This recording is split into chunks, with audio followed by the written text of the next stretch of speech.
Good evening. Welcome to MightyOxTrading. Wednesday evening after a wild day, an FMOC day. A fun day to trade. We see the markets heading downward. Well, market came upward, now heading slightly downward. Still right around where it opened at. See, it was a wild day. If we move to the 5-minute chart here on NQ, big range today. Doesn't look like it when you look at it like that, but the open, you saw it hit 14,602, and it opened all the way down at 13,919, so it came up 700 points almost. Almost lost it all. Finished up just slightly from the bottom. So wild day.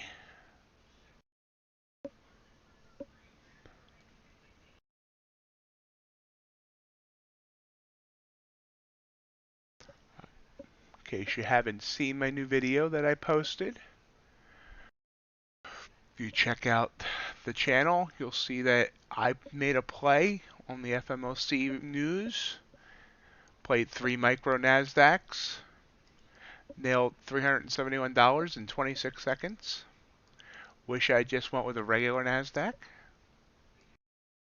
But hey, I'm happy with the win.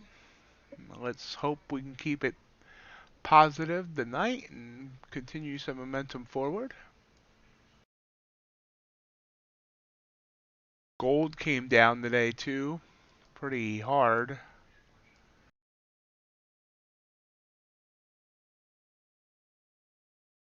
Had a high close to the open, 1850, came all the way down to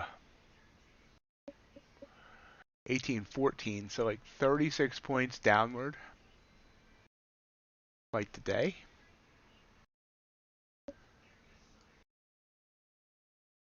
Now, right now, I think it's kind of calm. You see that, toward the end of the day, things calmed down.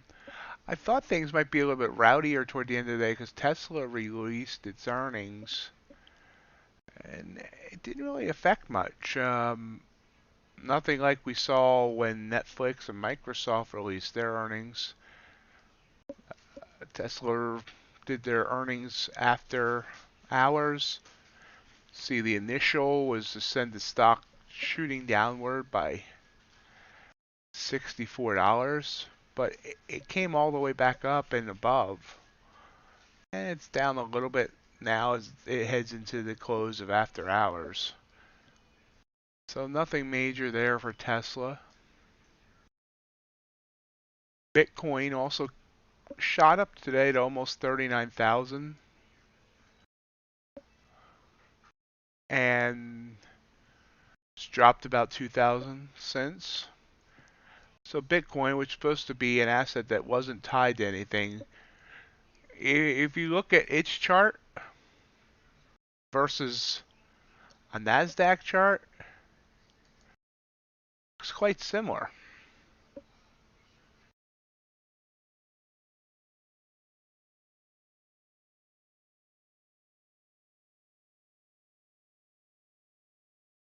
Crude oil is flat since the open. I'm gonna sneeze, hold on. Oh, sneeze went away, good. Crude started off the day low. I'm sorry, this is natural gas. Oops. Well, this natural gas came up about 300 ticks. Let's try crude.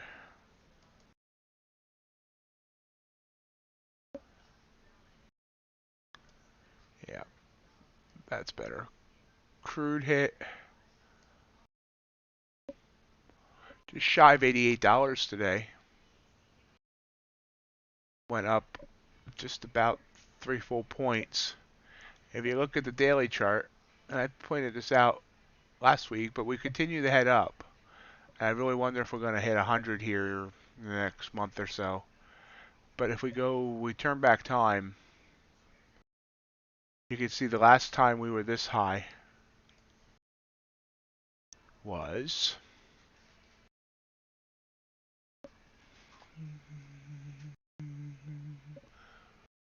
October 14th, 2014. So 7 years and 3 months. It's the last time we've seen heights like this. All-time highs. I think where heat was here when it hit 112. I think that's the all-time high. Nope, here. Way back in, oh, no, that's wrong. Oh, wow, I didn't even realize it went up that high. 144 way back in '08, so way before the '09 crash.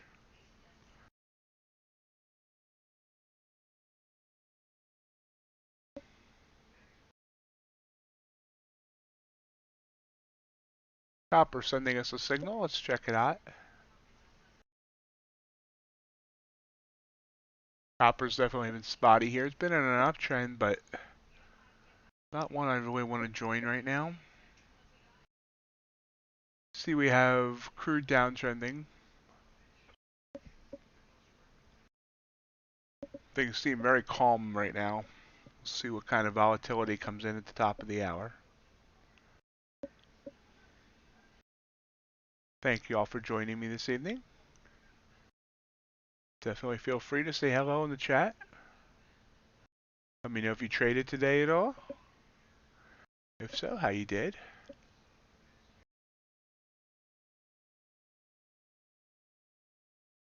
If you're here from YouTube, please give me a thumbs up.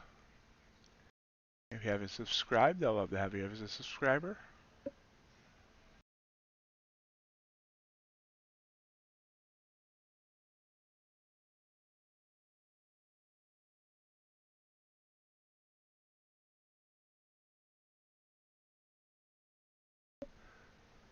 I ended the day up $341. It was slightly negative before I nailed that FMOC trade. And I was an idiot because I didn't really follow up on it afterwards. You can see here, this was FMOC. Fortunately, first of all, everything happened in 26 seconds. So I got in and out in this candle. And then it went up 100 more points. And then, I was editing the video. I wasn't paying attention. I could have got in off this break at the top here. Broke the 80 line and it broke the Bollinger Band. It broke this Bollinger Band. I could have nailed this 54-point pullback.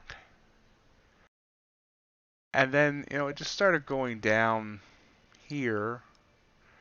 Should have been a good entry. This would have been a crappy entry, obviously. As with this, I could have nailed this for 40, though. Actually, this would have probably been better than I thought. 402 down to 69. Yeah, I could have nailed 30 points there, 30 points there. It's the only one that was really a failure.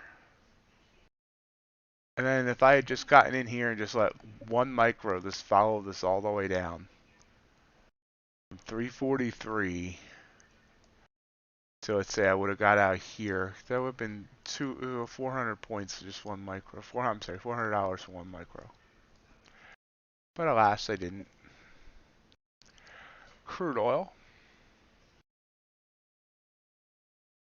Oops, knocked down a signal. 6B, nothing to worry, okay. Crude oil's down into its Bollinger Band down here. Looks like this might bounce here. Let's see if it bounces. He's still testing out these bands down here. Someone gave me another new indicator to check out as well that does the same thing that this does. Kind of looks for reversals. It's called TDI. Plotted on a NASDAQ chart on my... This is my catch-all. I just change things here. I check out stocks that hit gap scanners earlier today because eventually I do want to trade some stocks too. But so this is the TDI indicator down here. You see that light blue? It's moving up. Red's moving down. I'm trying to figure out if it's worth it. You can see when it breaks, usually comes back down. Well, testing that out a bit.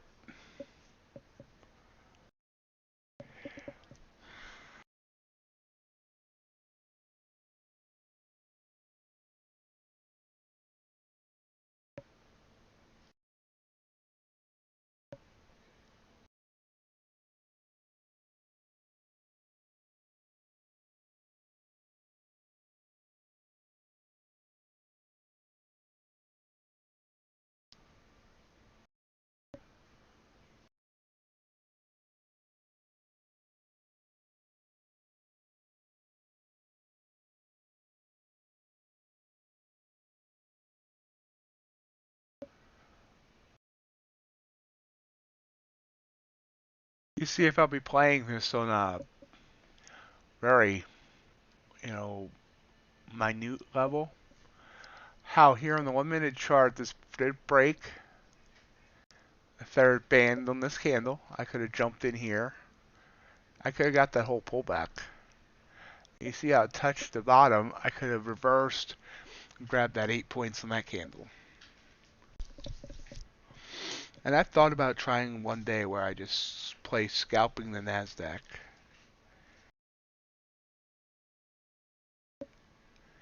This would have been a great short signal here. I usually play with a 15-point stop loss. So this pullback here would not have knocked me out. But about 11-point pullback. And from 253 it went all the way down to 191. So about a 50, this is 50 points.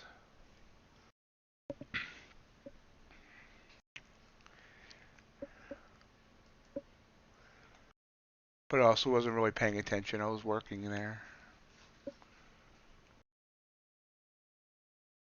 Or eating. One of the two.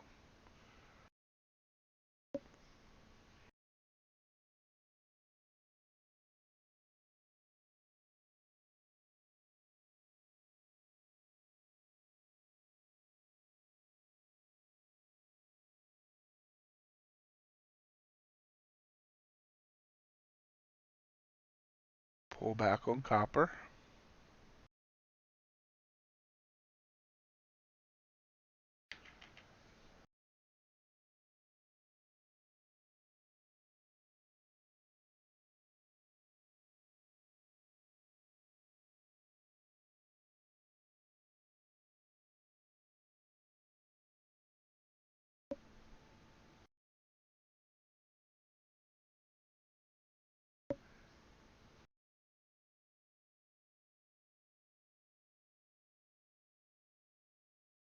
Right now we don't have a lot going on.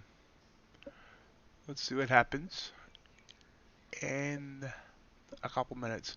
Hello, Jake. How are you tonight?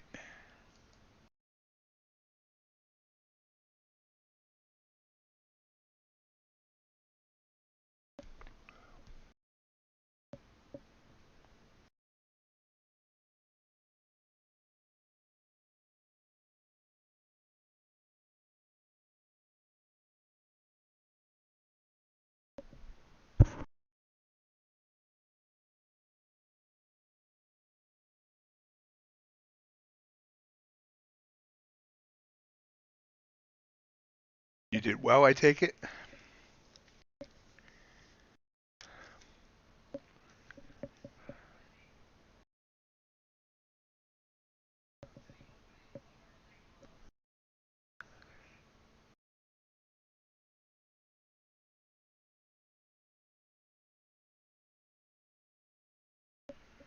Nice. Okay, we have a whole bunch of agriculture giving us signals as agriculture opens. Crude's sending a signal. Copper's sending a signal. Crude just popped up 8 ticks. Copper 4 ticks.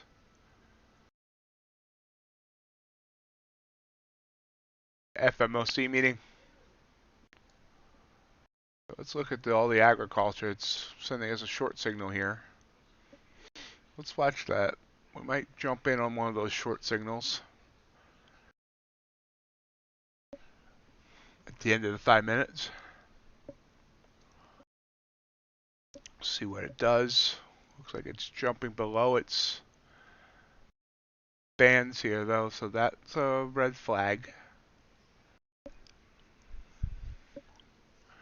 Actually might rebound here, so we'll see.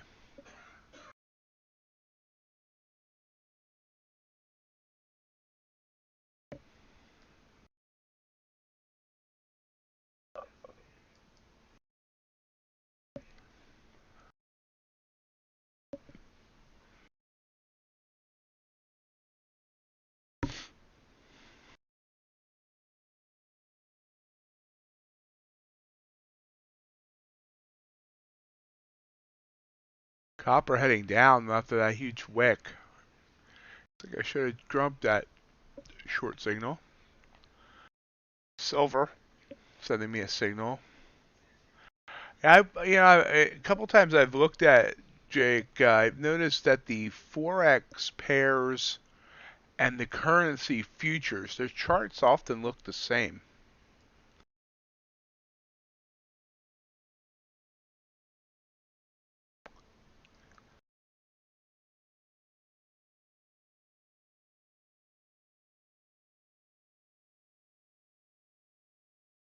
Big move down here on gold. Wow, 2.5 points. I should have played the reversal on that. It might still be going down. Maybe I shouldn't have played. Oh, yep, there it is.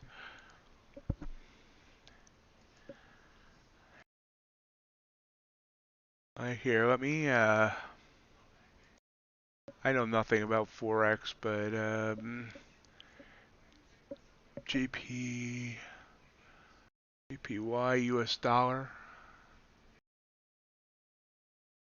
That doesn't look the same. Well, kinda. Yeah. This is the yen futures chart on the bottom, and the yen versus US dollar on the top. Okay, but the one that seems to correlate with the futures is the other way around. If you look at that chart, doesn't it look very similar? Oh, I mean, USD, JPY. Well, let's look at that chart. Nope, that chart's the exact opposite. So the futures is actually the yen. So the JPY USD.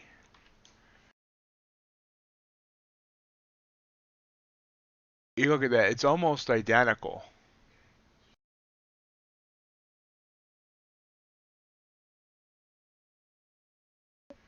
You're almost looking at, I mean, there's a few little differences, but no, I mean, it's almost identical charts.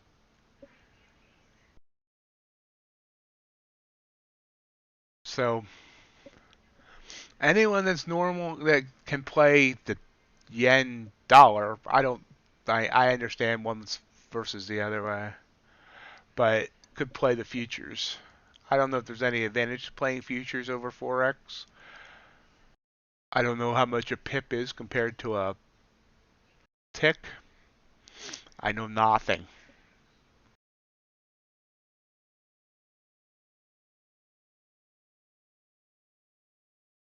ES.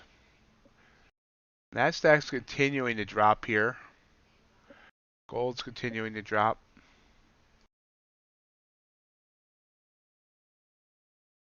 So big moves down here on the NQ, NES. Gold, I mean copper had one big pullback there, but is continuing to come down. We are getting low here. You can see we're getting alerts that we're breaking that bottom band, and we are at the 80 line. I'm sorry, the 30 line. So I'm expecting a pop here.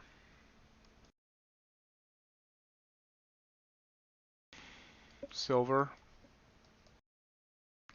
Ooh, silver came down hard. $500 candle there.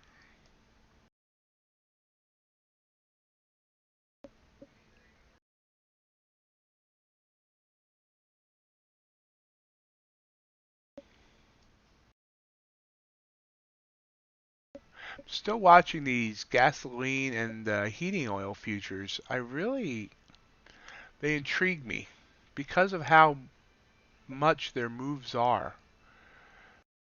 You know, this is yesterday on the 5 minute chart for the heating oil. I'll check that in a minute. Oh yeah, sure. I wanted to check agriculture at the close of that candle. Oops. It's not jumping up. Might continue down. Anyway, you know, this is $4 a tick. $4.20 a tick. You can see it has almost no volume until the morning.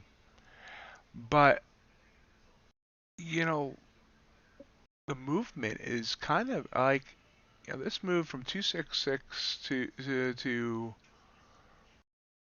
274. So that's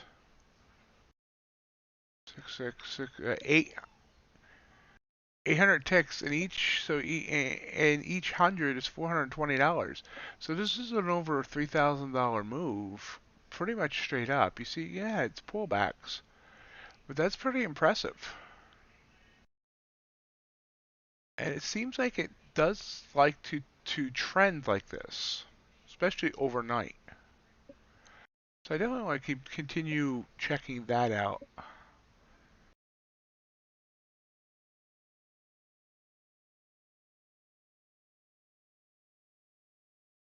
Wheat, try to pop back up. Excuse me. We're still below the lines here. The Bollinger Bands on the RSI and all these products. I'm expecting a bounce up. I could be wrong, but we'll see. Wow, look at this. This is just bleeding out big time now. And I'd love to jump in, but that's when it's going to reverse. That's just pure red. It's like walking to a Saw movie.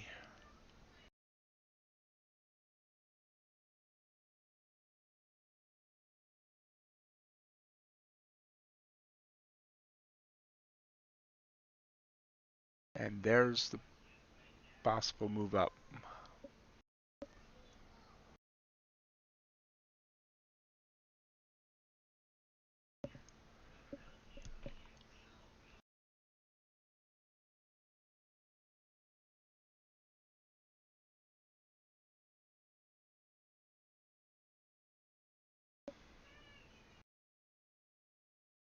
Meanwhile, UltraBond's been going up.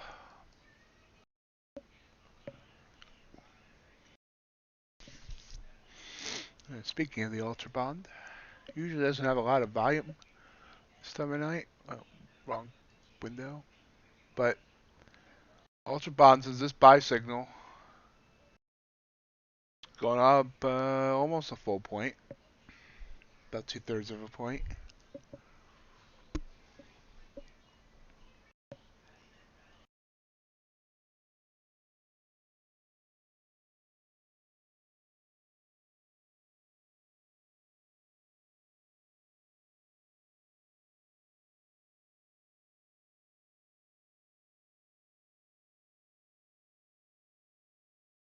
Platinum I don't usually look at this time of night. So there's a little bit of a pop on the Nazi. Did go below the 80 on the 20 line. Excuse me. Excuse me a minute while I look for my phone. I don't know where it got to. Too many cords.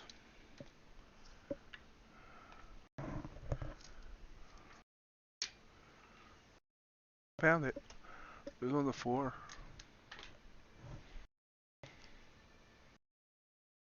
Okay, ZSHGSI. So this would have been a good reversal play. I should have jumped on that.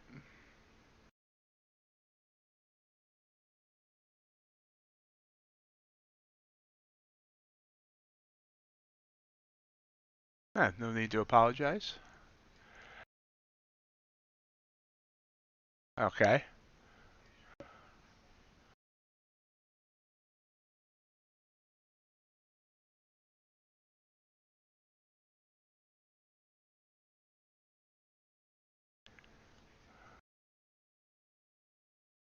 And how much is a pip worth? And I know it's different per asset.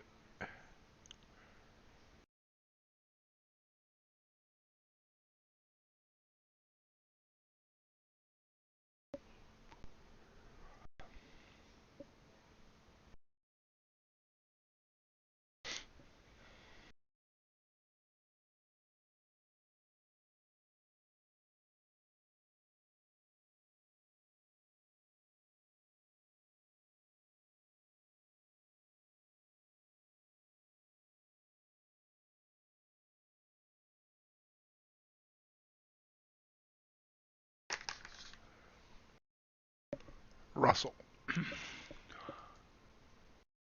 We are getting the reversal here, kind of. Move up to the SMA lines. Let's see if it can breach the SMA line.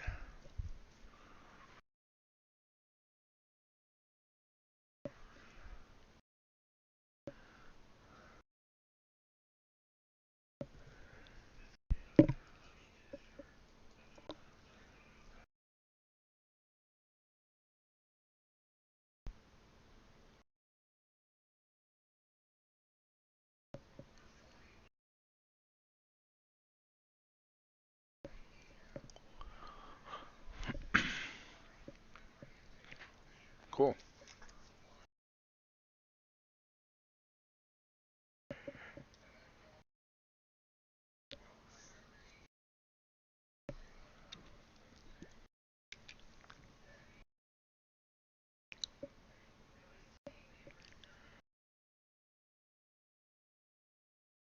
Makes sense.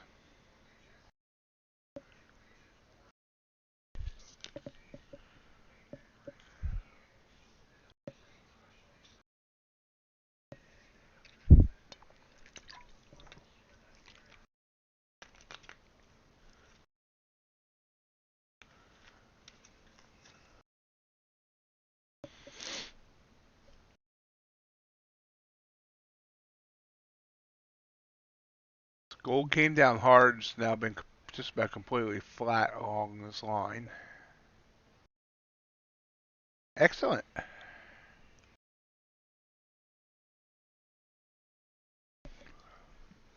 Excuse me, I'm a little hoarse all of a sudden.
Dollar must have liked what Jerome Powell had to say.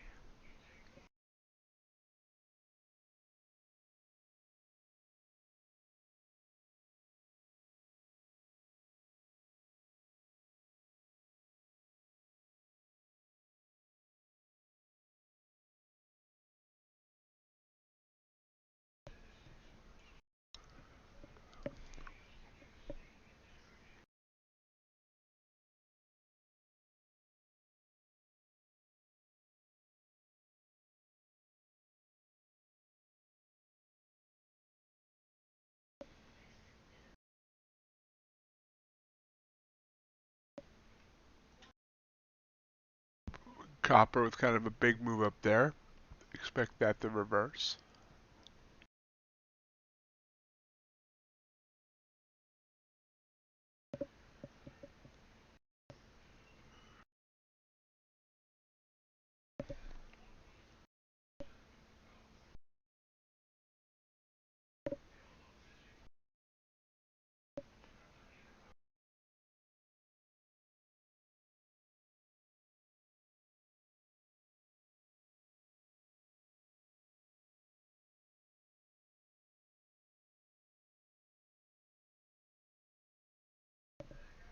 And there's the reversal.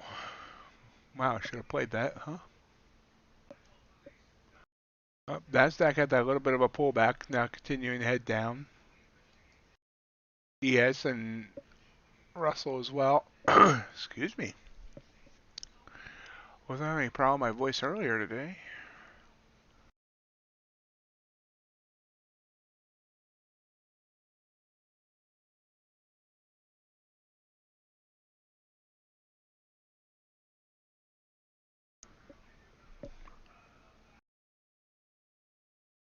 Wonder how long we're going to sell off.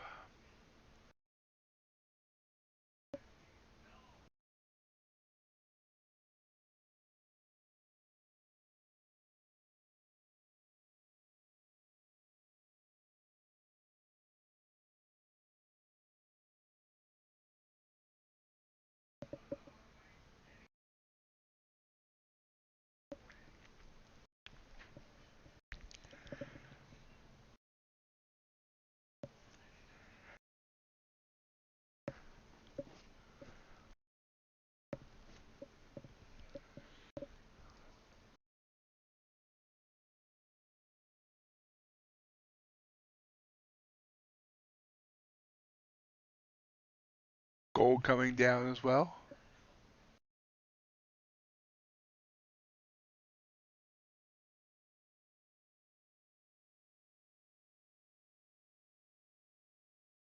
I'm not doing anything with NASDAQ right now. Yeah, if I jumped in right now, this is where it would reverse on me. So, I mean, I should. It's continuing to head down. I should have jumped in. I should have jumped in, and as soon as it showed sign that this reversal was ending, I'd say it's kind of like this new indicator that someone turned me on to does. If you look at this TDI indicator, blue's the uptrend, and red's the downtrend. So, like, as soon as it crossed this line here, it turns red, and I should have jumped in, which would have been on this candle here, and that would already have me up by 45 points. It looks like an interesting indicator. I have not gotten to test it out much yet. I think excuse me, I'm yawning again. And especially if it drops down below these bands, like here, it basically predicted this move right here. But yeah, it's definitely an interesting one. Try and play some reversals.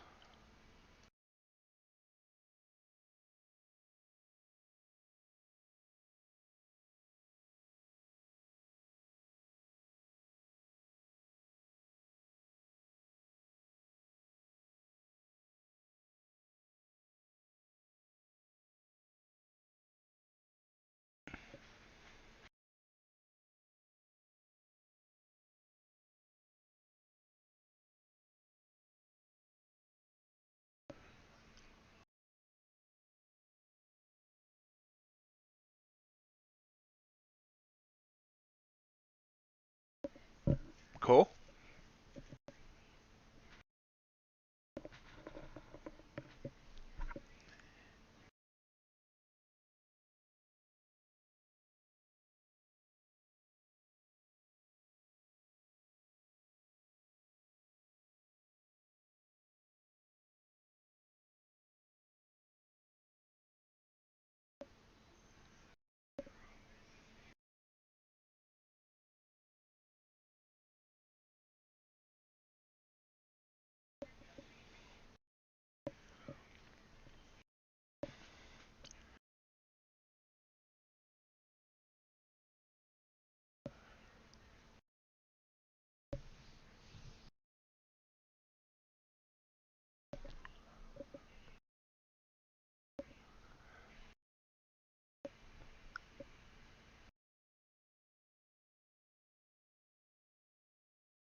These are well deep into bottom RSI. There's NASDAQ again kind of pulling up.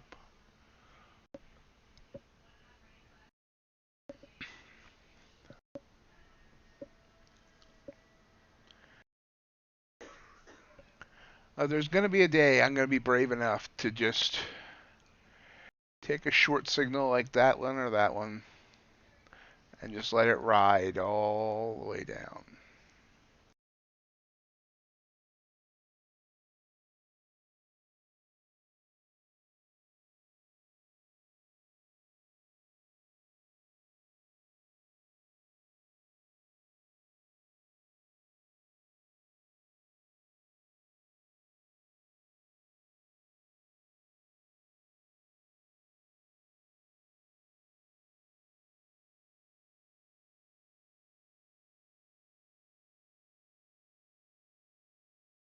Excellent.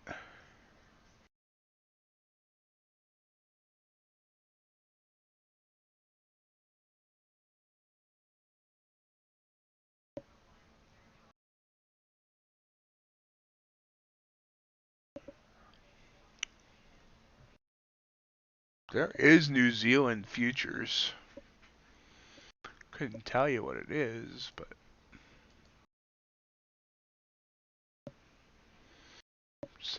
oops. Yep, New Zealand dollar. So yeah, that makes sense. It shot up, which means and New Zealand dollars going that way. Yep, that'd been a good trade too. I'm not sure how much that's worth. And each tick, each tick's $5. Looks like it goes in increments of 5. So 66550 down to 66240. That's 20 ticks. Looks like that. So it was like about 60 ticks. That's like about $300 move right there per contract.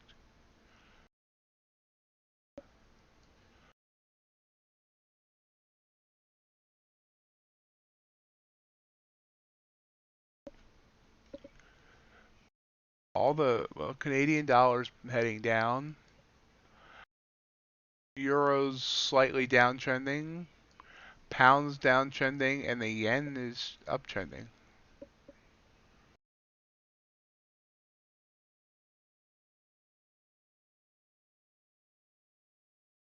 I don't have the Mexican peso charted. How red will we get in the indices?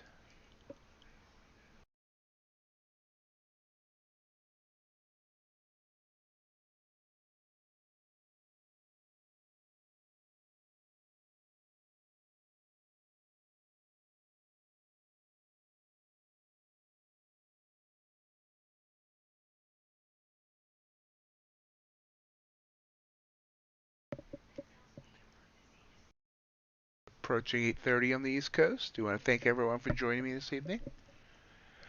Feel free to say hello in the chat. Ask questions or make a statement or just chat. It's all welcome. If you're here from YouTube, I appreciate it if you'll give me a thumbs up on the video. Helps the YouTube algorithm so it starts referring me to other people.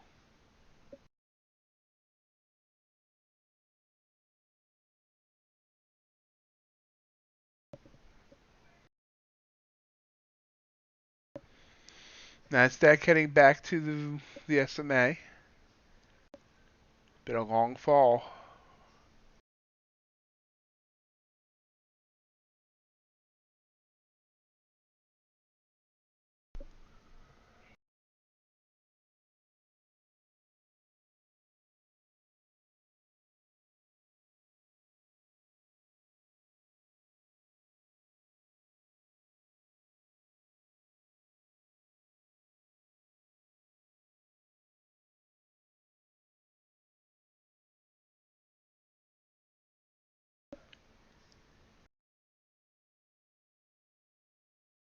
Copper are making similar move, oddly,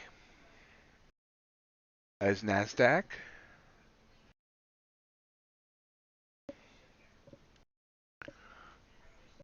Nor natural gas at this time of night.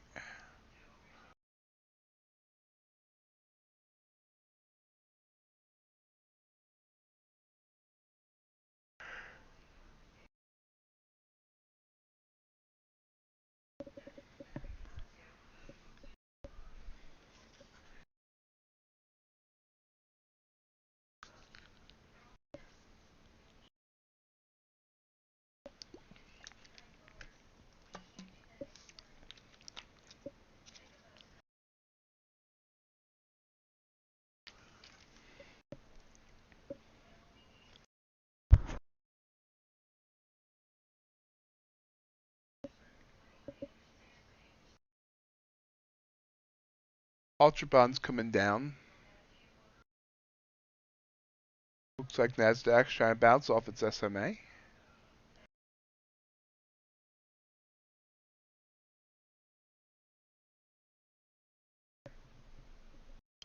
Pretty harsh sell-off here. Be interested to see if it gets back below 14,000. Gold popping up with a 10-point candle. I mean a 10-tick candle.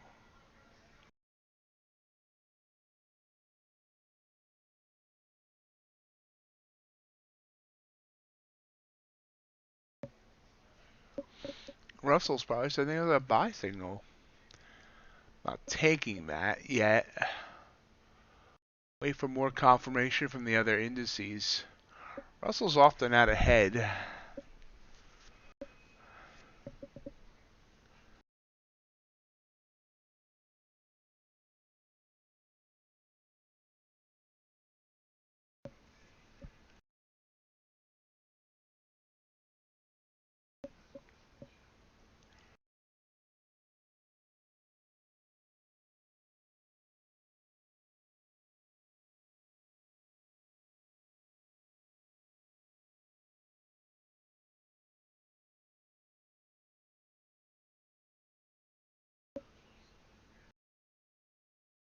NQ trying to send us a buy signal as well? Really? Yeah, it's trying.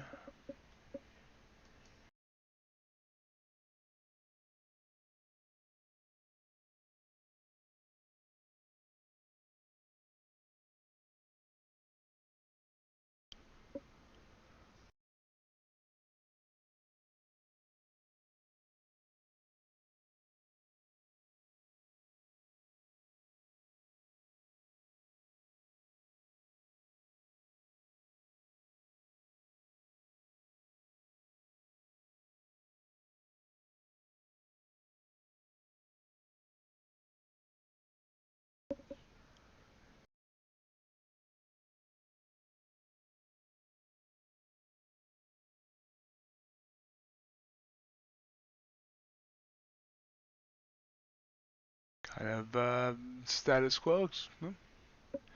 Trying to come back down here on the S&P and the Nasdaq and Russell.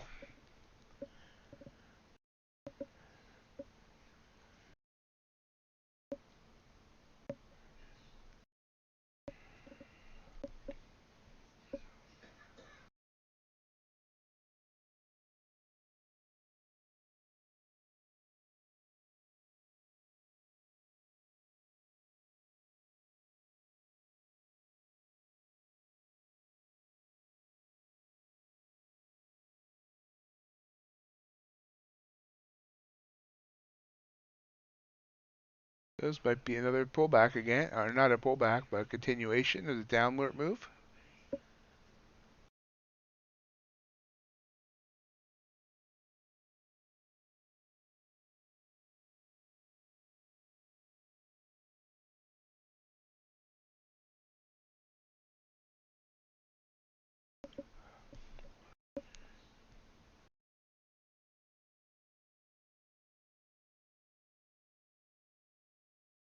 Yep, this is a nice pullback. NQ's probably doing the same. You see, it hit the SMA, pulled back by about 20 points.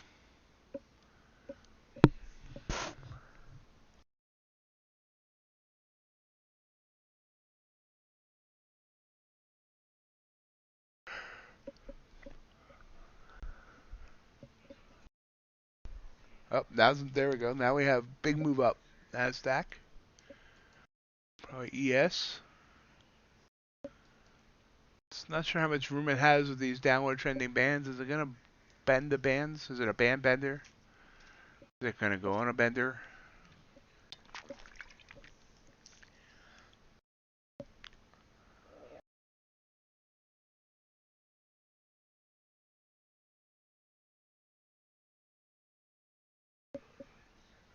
Oh, pulling back already.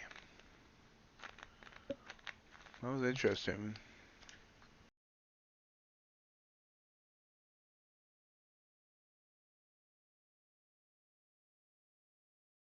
Back to red.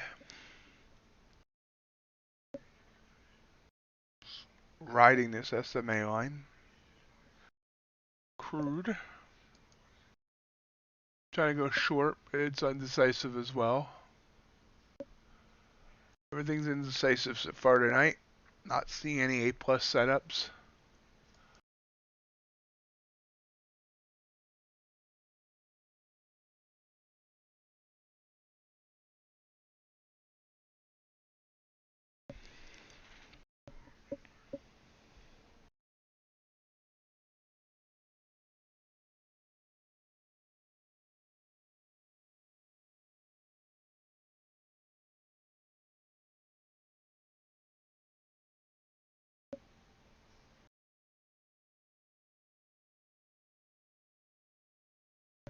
See, NASDAQ seems to be fighting to come up a bit.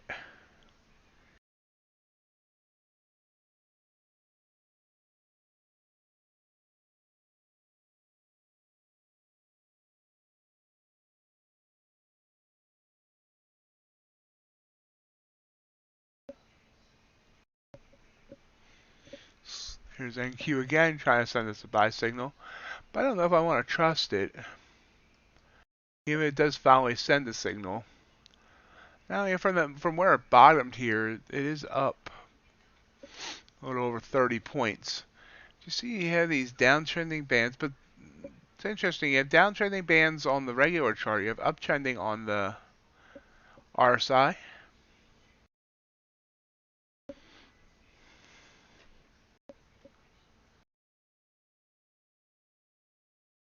So the RSI says it has room to go.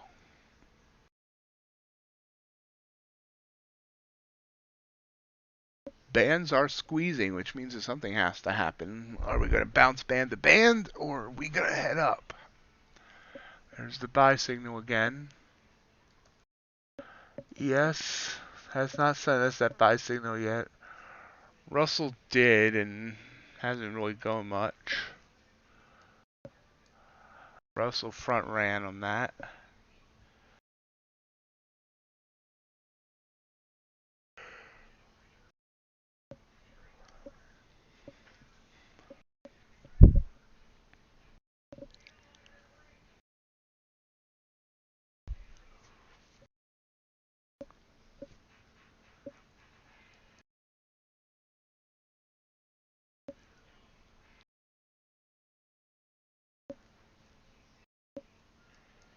And Q keeps trying. Each candle hits that ATR line that sends the buy signal and gets rejected.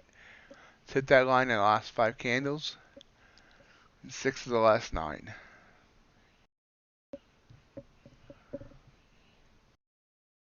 So we're right on that Bollinger. Is it going to bend it like Beckham?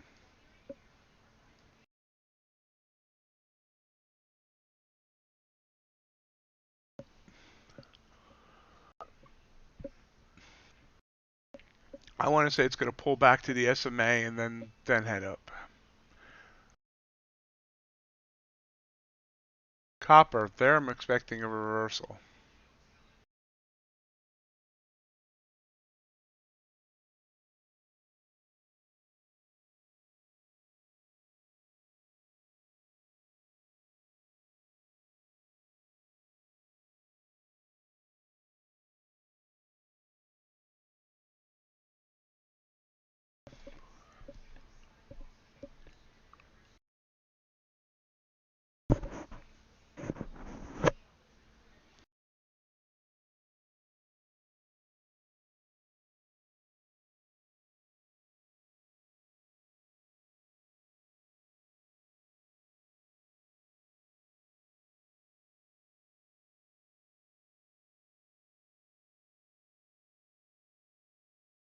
Gold with a buy signal, basically the same situation. Right here at the end of squeezing bands, it has kind of gotten above the SMA.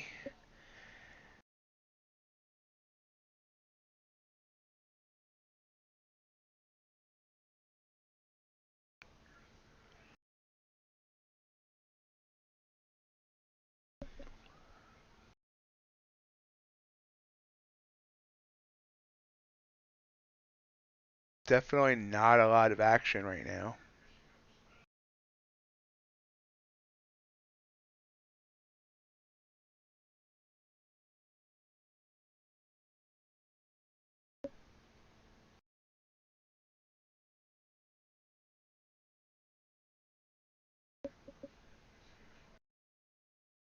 So there was a pullback on copper. Not much, like 3 ticks so far.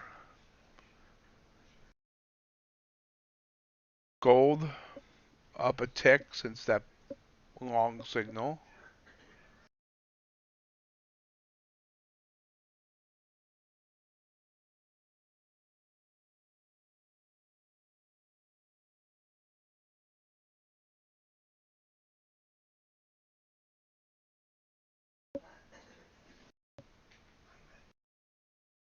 Waiting. The Nasdaq did pull back. Now it looks like it might want to head up again. We zoom in on that. Came down, it hit the band, pulled back, it's staying above that SMA line though. So we're going to look for it to come back up and then get above that ATR line and stay there. And then we'll enter. These are all small candles comparably. You know, Nasdaq's been throwing off these 20, 30 point candles. These are all 5 points and below. So we'll try and shoot for a smaller profit target probably if we get in. And right now you see it's pulling back some more here right to the SMA.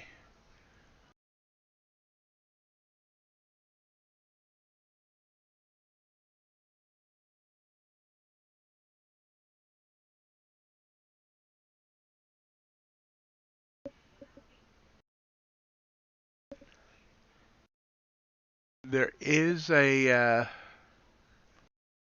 temptation to get in as it bounces off that SMA.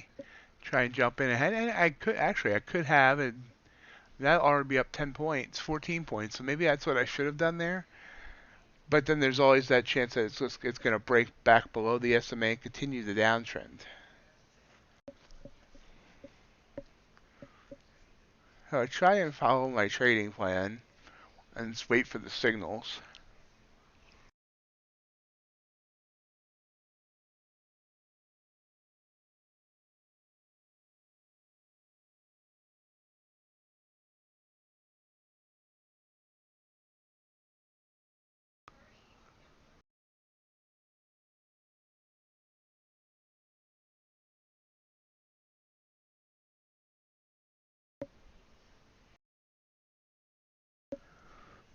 So like there, broke below the SMA, it's trying to pop back up.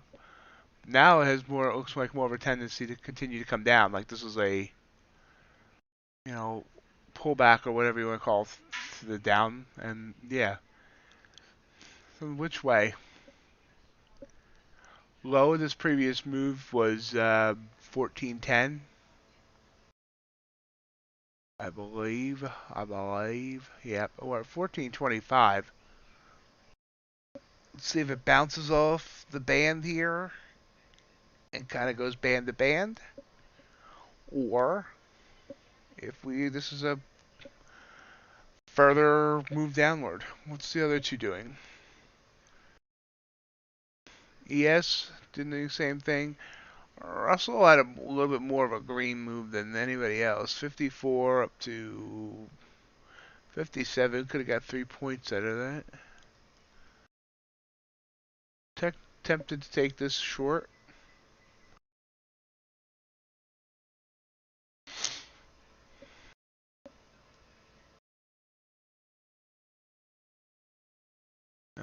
Coming back up.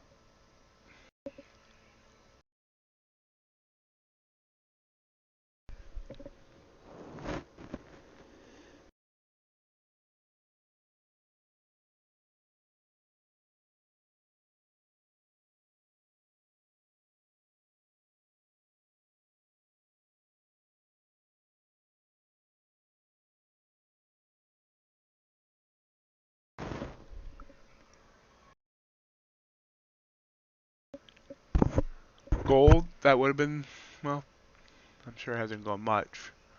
Yeah, it's only gone 3 ticks so far. And there's another pop-up.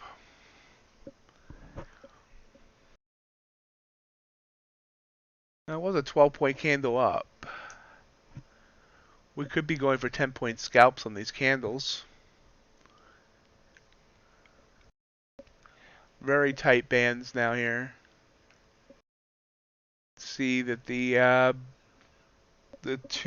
two bands are only, oh really? Okay, they look smaller than that, but it says that they're still 40 apart. Okay, 32 apart. Looks smaller than that. Crude.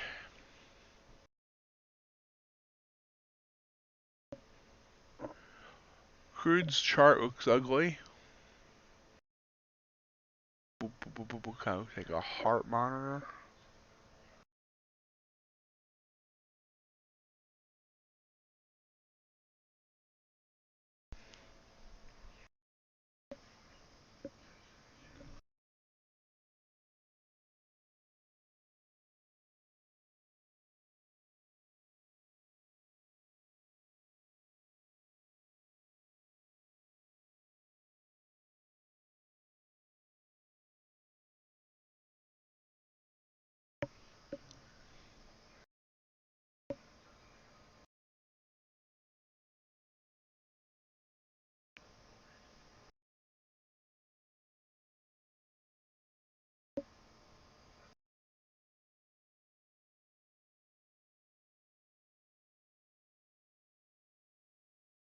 Crude again.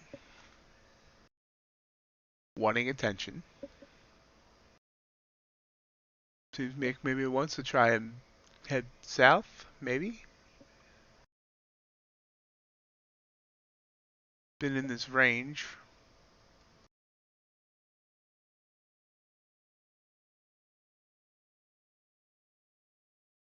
It's the low of the range. The high of the range. It's about 30 ticks in range. Now we're sideways on NASDAQ.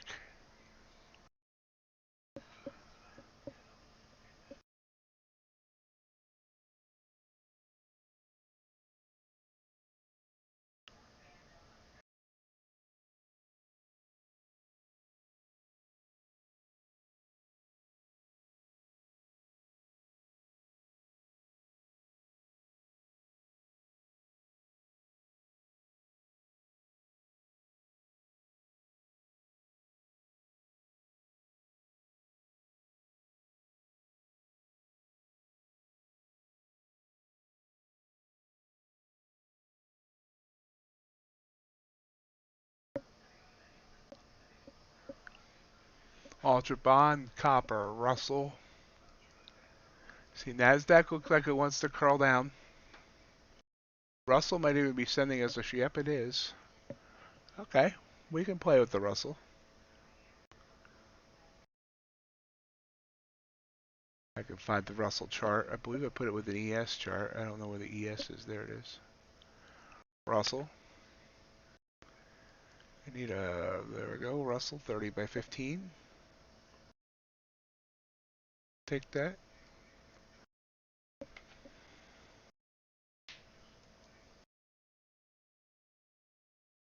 See there, we are in a trade on the Russell. 15 tick. And we got stopped out that quick. Okay, so there we go. That was a $75 loss. $85 loss with slippage. Possibly too tight of a stop at this point in the day.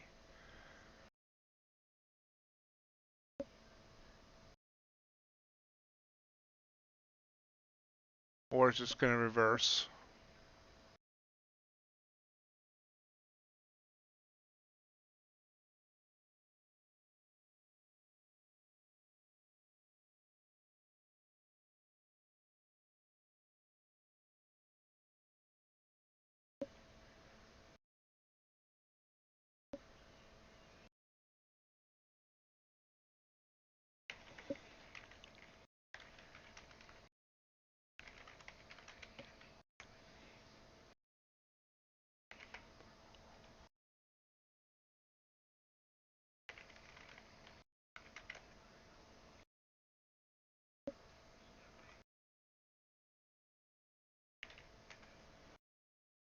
Copper again.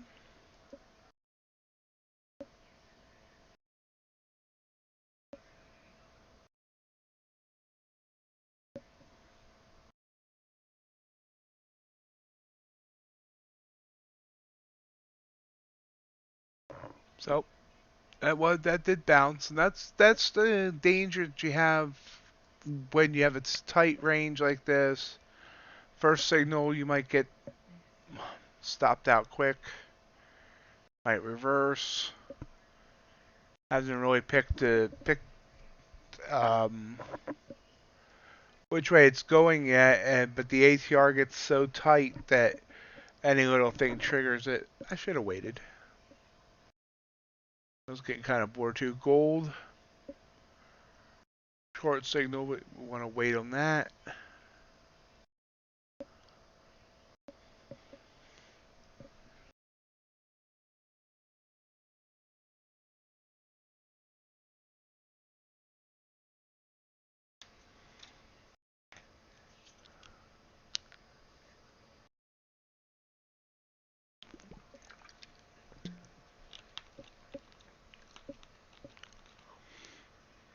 Gold's doing the same thing here. Kind of looks like it wants to head down to it. Nothing's really making a decision here.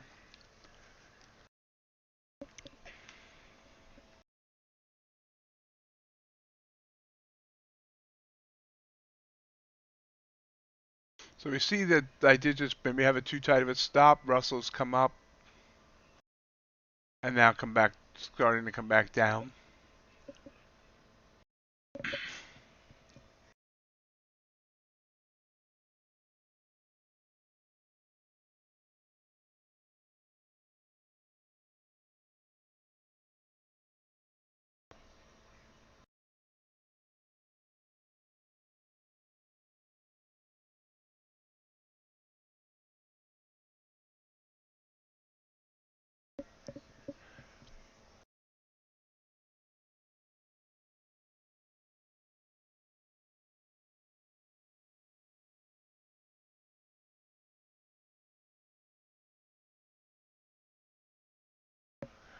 Bonds are coming down.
Looks like it's a slow grind down here. Yeah. So I did make a mistake on the Russell by having too tight of a stop. It's now gone about 2 ticks in my favor if I wouldn't have got stopped out.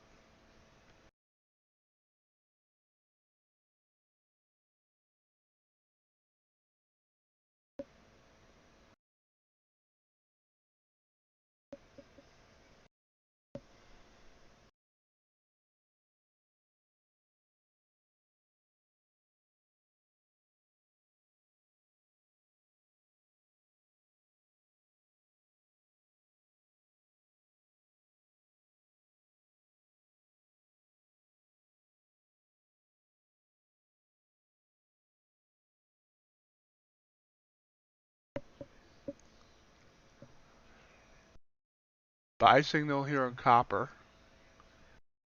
And here's might be the bounce that we're looking for on the indices.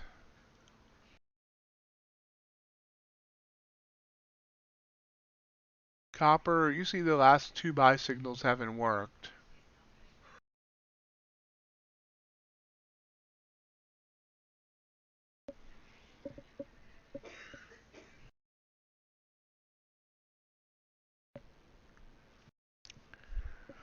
So far, kind of a boring night here. I can't even say. I mean, except for the big move down from before I came on stream, I can't really say I've missed any opportunities.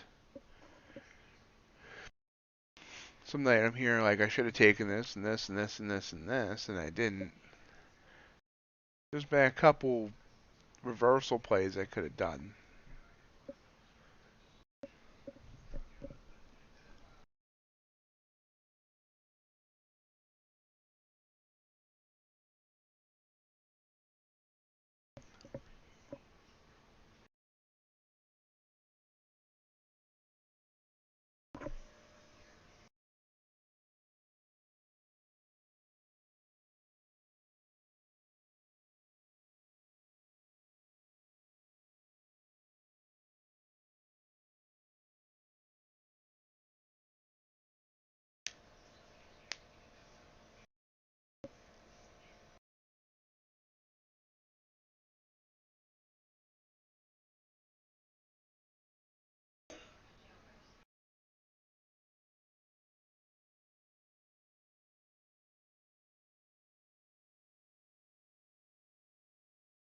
Oh, another reversal there on NASDAQ. Every other candle is like red, green, red, green, red, green. No direction right now. Hanging right around 14,020.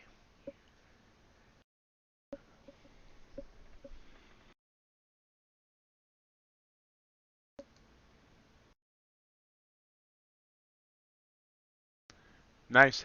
How much profit? If I may ask, you don't need to tell me.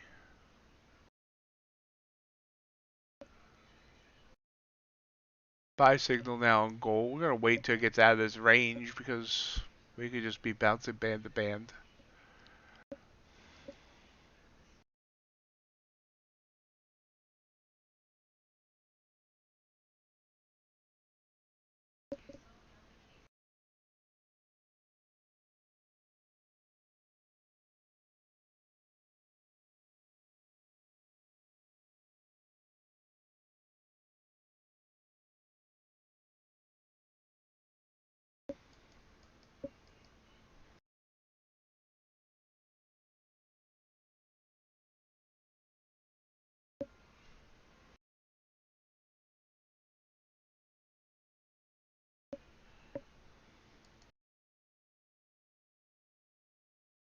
That natural gas signal. So here's another little bounce off the SMA and back down.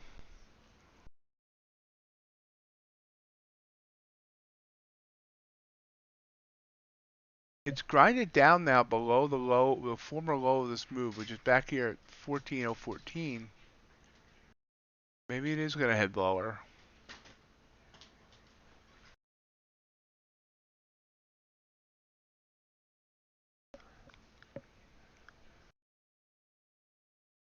So, what we're going to do, we are going to, we're going to go with 1 micro here. If it comes down on the next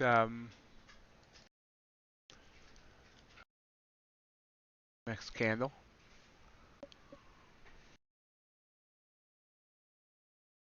I have no confidence in this right now, but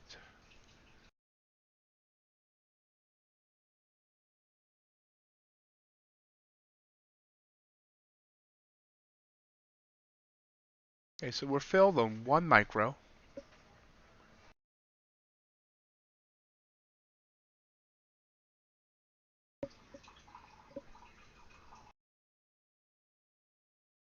It's going to make me regret not filling it on, not doing more. Maybe. See, we do have a now downtrending SMA line again.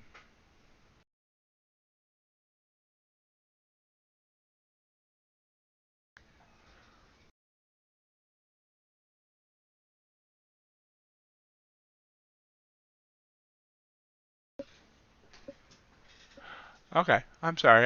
Like I said, I wasn't trying to be nosy or whatever.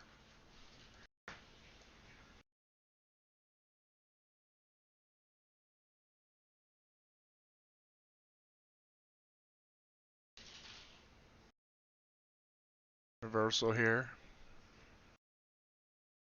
If it stops us out, it's like a $15 loss.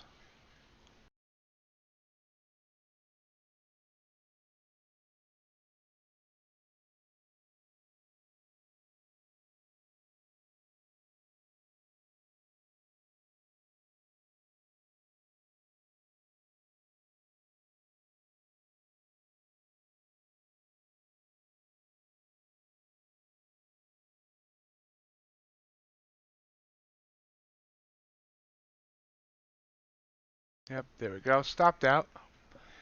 That's why I went in with only one micro. So now we're going to stay out until it decides what it wants. Well, there it goes right back down again. Maybe I should just put it in something with nothing, no stop loss.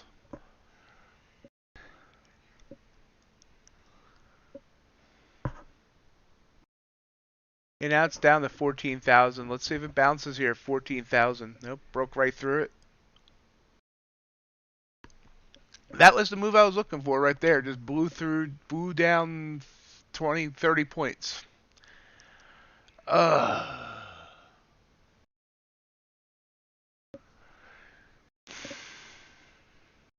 Crude. Crude pulling back into its lines, its bands, I should say.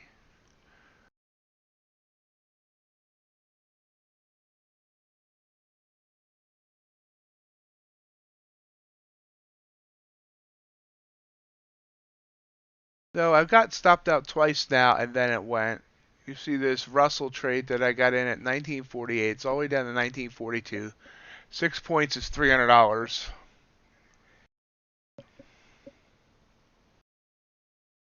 Sometimes I can understand why some of these people that other streamers and such don't use stops.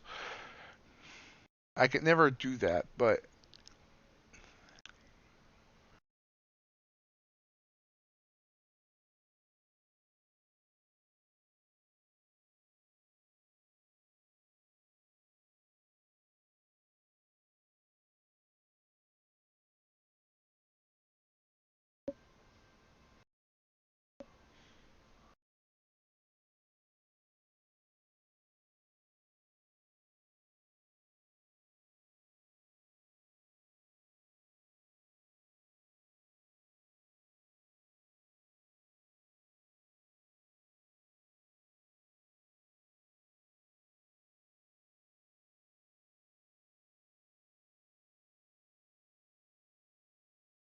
Crude again.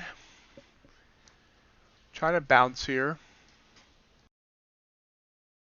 Wheat.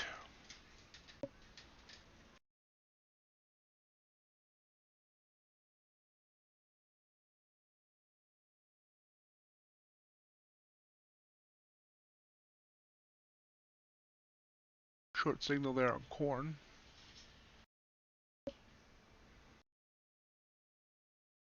Nice job, Jake. Wait, what? I didn't read the one at 100% win rate.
Eye on that. What's NASDAQ doing? Pull back. Yeah, I got one of those too. I banned them from the earn to trade sub because of it.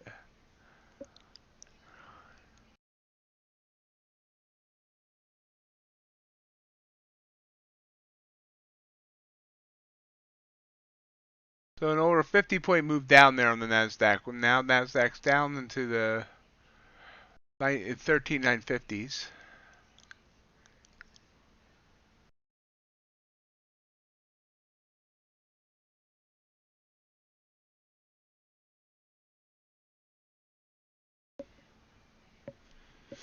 We have to ban about one person a day anymore from the earn to trade Discord for showing some kind of scammy course or pay me and I'll show you type thing.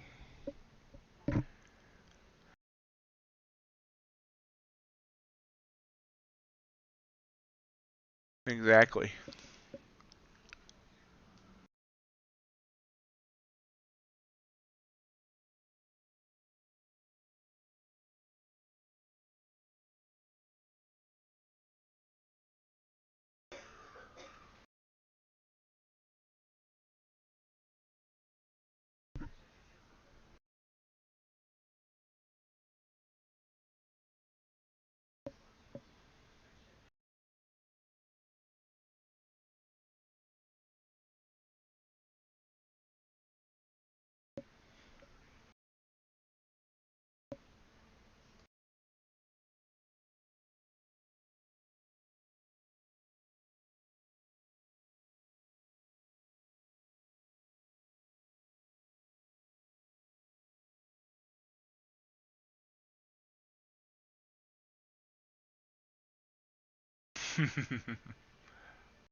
Yeah, because I think if you had a 100% win rate, you know, the SEC might want to investigate. Even if it's totally somehow on the up and up, they might consider that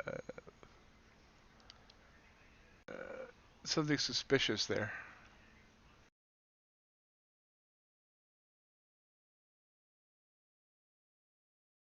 Oh wait, I want ZS, not ZC. Wait, what did I do?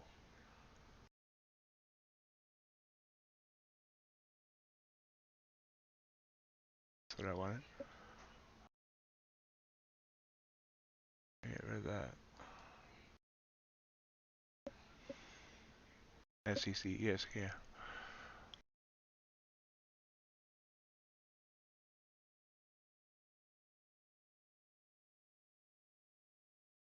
Nasdaq still hanging around that same area.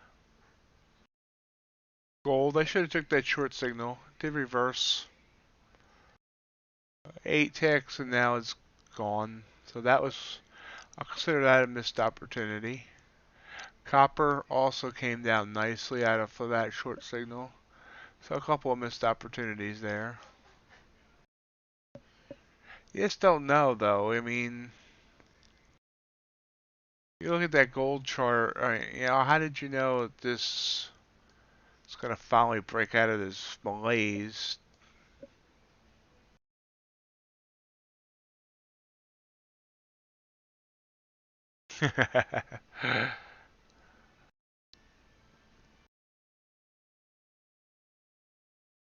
Big move down there on crude.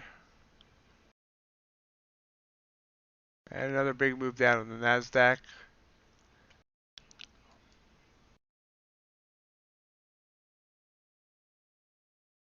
Nasdaq now down to back down to almost 13,900, which I believe is now right near the low of yesterday. Let's look. Turn back time. Turn back time. Oops, knocked something down there. Yep, we're below yesterday's low, which was the opening candle. Next support is right here. That was rude. 13,890, which is where this came down from 2 days ago.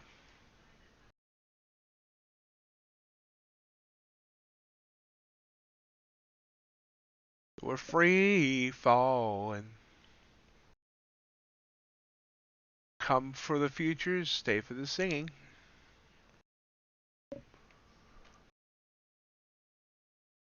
I'm going in on this corn trade. Yes, folks, I'm trading corn. If I can find the chart. There it is.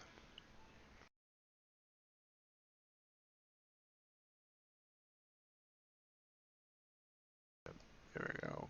Gauntlet. Going in on the ask. Oh, we got filled. Now what? I said it'd go in on the ask and it filled me on the bid. Okay, when we start down one tick. I have a feeling this trade might last a while, so we'll just keep it to the side.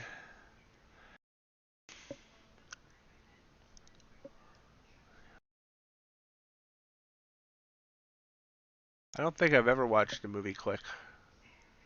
I don't watch many movies.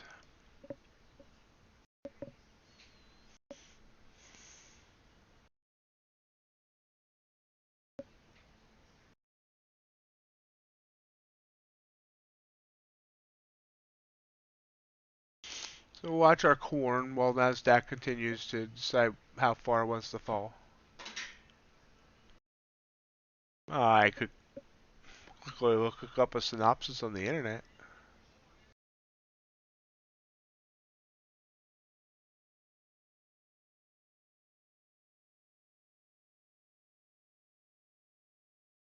Oh. Nope, I didn't know anything about that. I honestly can say I don't think I've ever heard of it.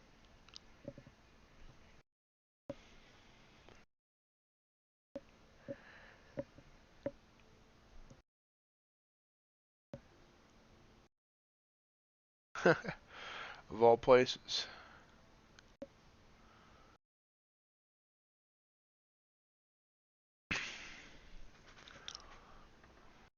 Crude. Did Crude find a bottom? Well, it bounced.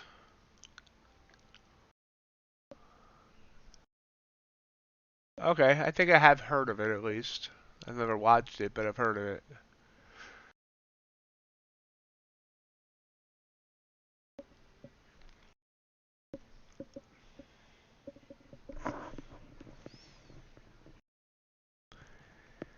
We're down one tick on our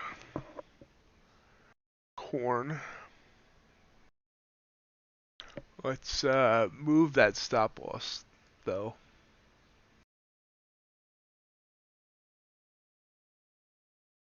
And it's 623.50. Yeah, he takes wasn't bad. That'd be $100. Let's move it to $75. Go there.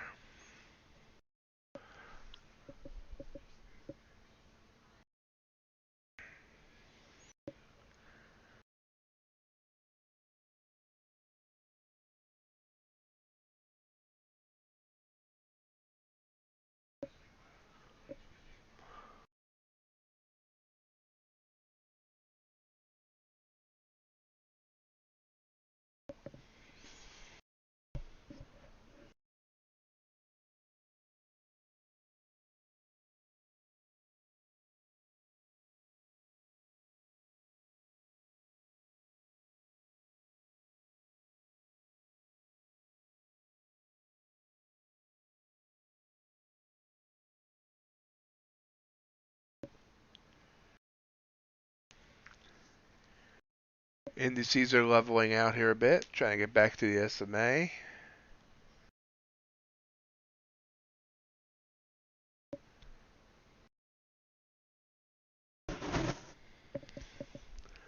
You can see here on the NASDAQ, the last signal we got was way back here. Right as I came, no, that was even before I started the stream. It's come down almost 300 points since then. So that's almost $6,000 for one contract if I had gotten in there and just let it ride. Or if I had gotten in on this one. Would have been another $1,000. We're up one tick on corn. Let's check, see what gold's doing. Gold's come back to the SMA line.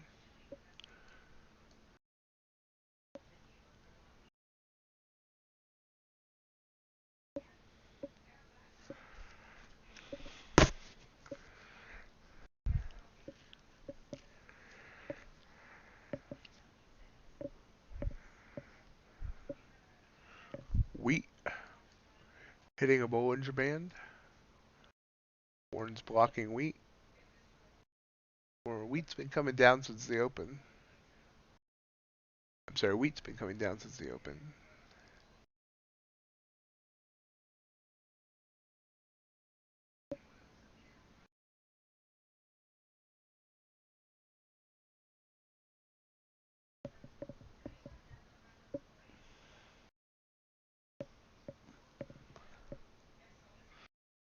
Yeah, I noticed that with the futures as well, for currency futures.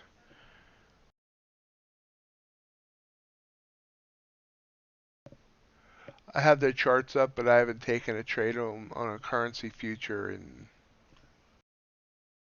I don't think I've ever taken one on earn the trade. I took a few on Top Step back in the day.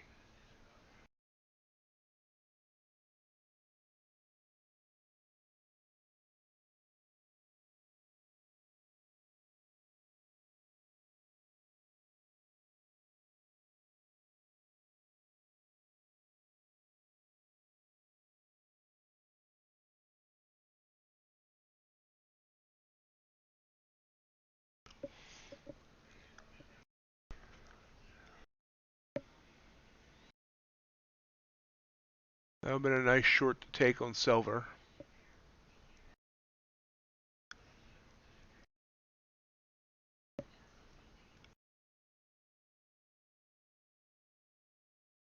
Nasdaq's kind of sideways now.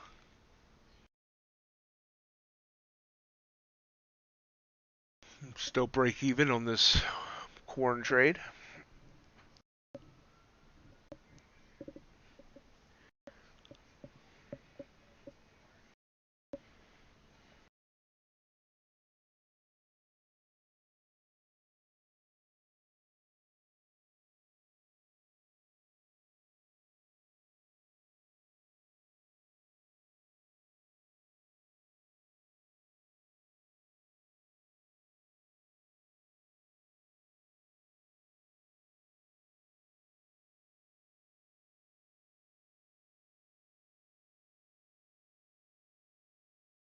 Really starting to think about eliminating these Wednesday evening streams, unfortunately.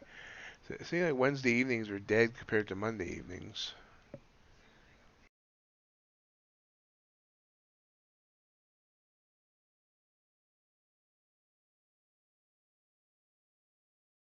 Copper's moved over to its SMA line and now is bouncing.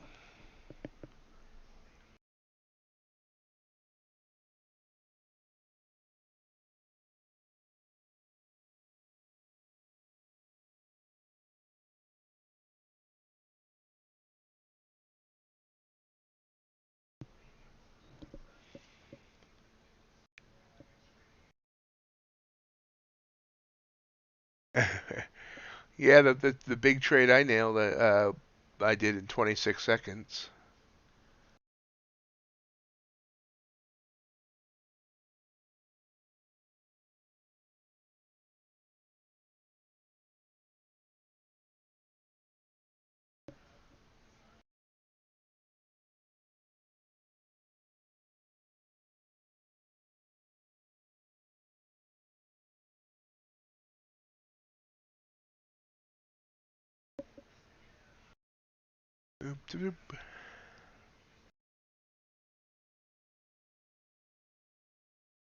Yep, 68 points on NQ in 26 seconds. $371 profit on 3 micro Nasdaq.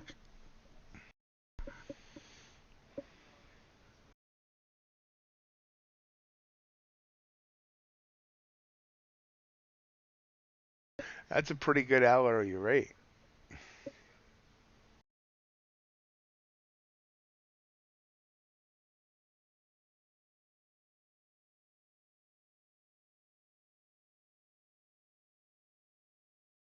Watch that copper bounce off of that band there, upper right hand corner, above the Ninja Trader window. Came down right into that uptrending band. See how big of a bounce, might bounce up to the SMA.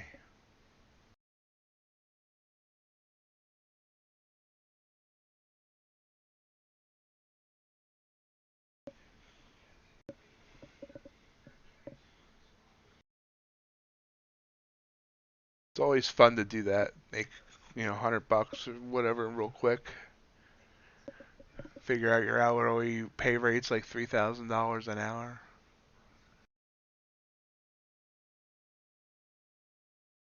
Thing is, if I used 3 micros on that trade that lasted 26 seconds, if I use one regular Nasdaq, it'll have been $1,300 in 26 seconds.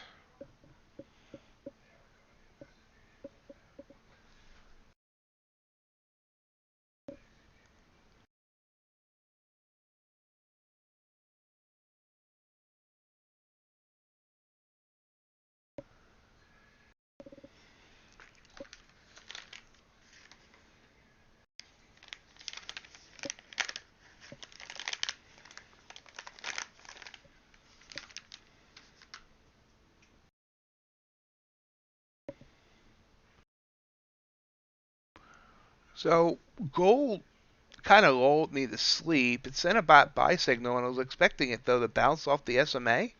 Instead, it sent us 1, 2, 3, 4, 5, 6, 7, 8, 9, 10, 11 green candles in a row, which is very unusual. Now they're all only like 1 or 2 ticks, but since the buy signal, it's gone up a full point. So that kind of sucks.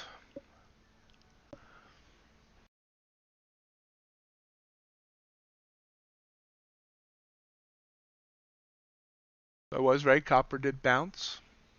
It's bounced 5 ticks. Crude still going down.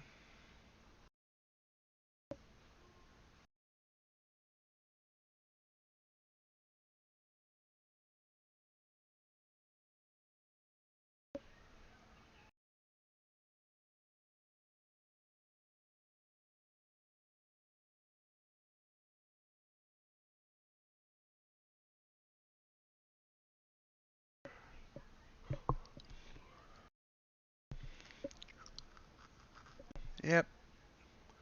Gold's laughing at me. It's up almost 2 points now. I just, when you have this downtrending SMA line, you don't expect it to do this.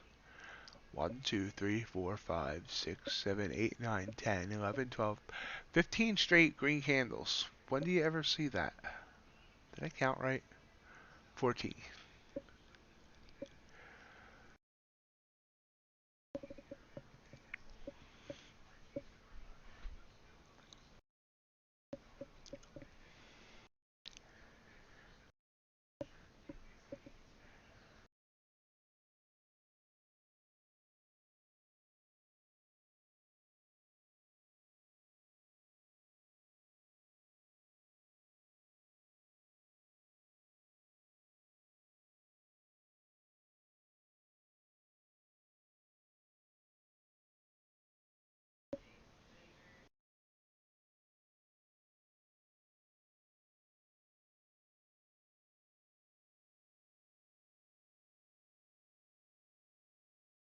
We're still down 1 tick on our corn trade, sorry. An exciting, riveting corn action.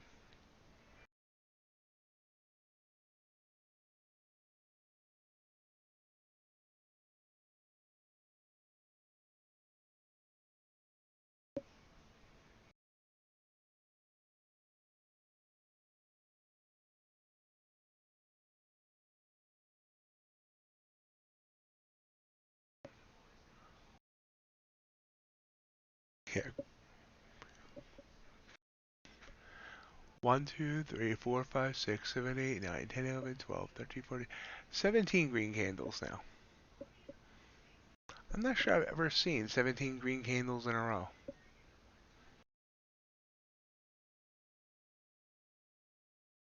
And copper's kind of doing the same thing here. 1, 2, 3, 4, 5, 6. Grinding upwards.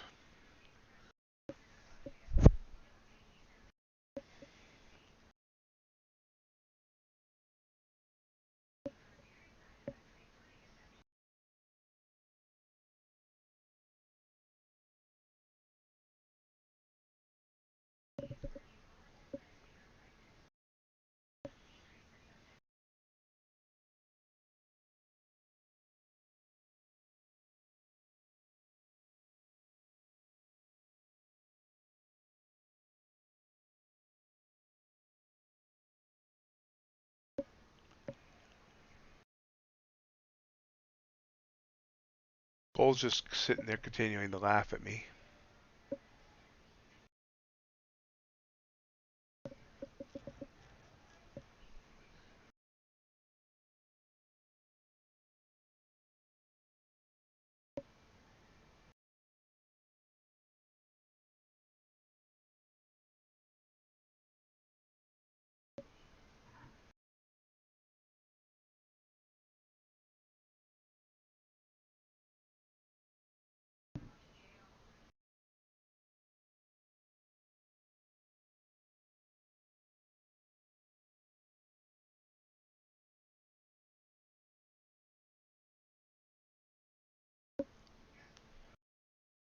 I do want to thank everyone for joining me as we approach 9:30.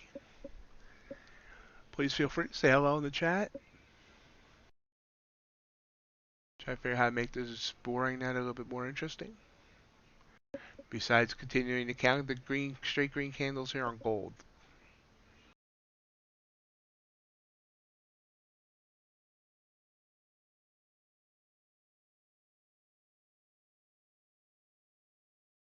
$18 straight green candles. Up over 4 points since it started.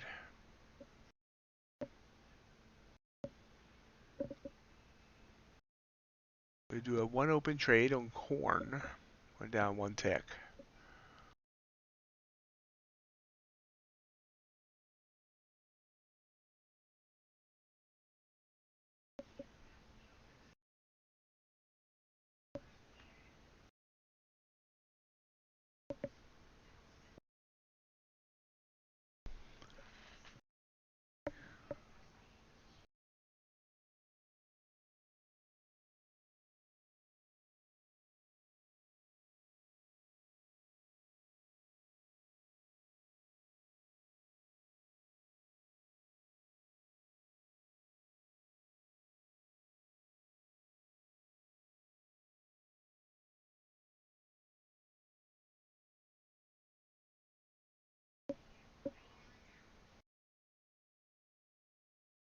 Someone take a stick and poke it.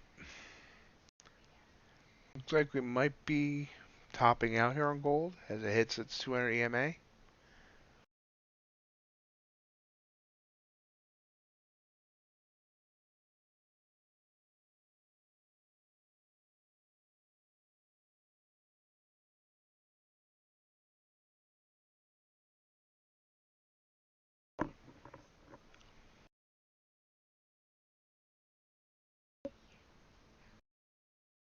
Back down to break even on our corn trade, which right now is the most exciting thing going on. So we squeezed here on NASDAQ and maybe going down further. 13, 14 point candle down. Oh, maybe a bounce off its Bollinger though.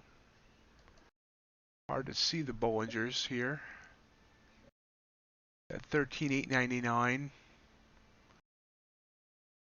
We're just above it. It may have hit it. It did go down to 13,891.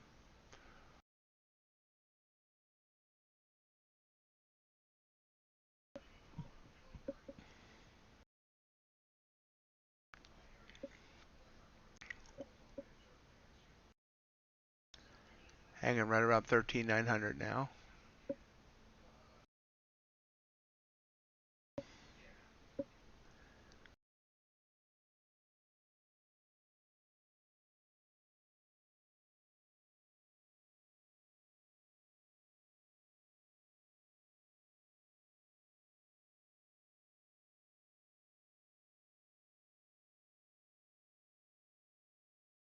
Hey, look, we're up one tick on our corn trade.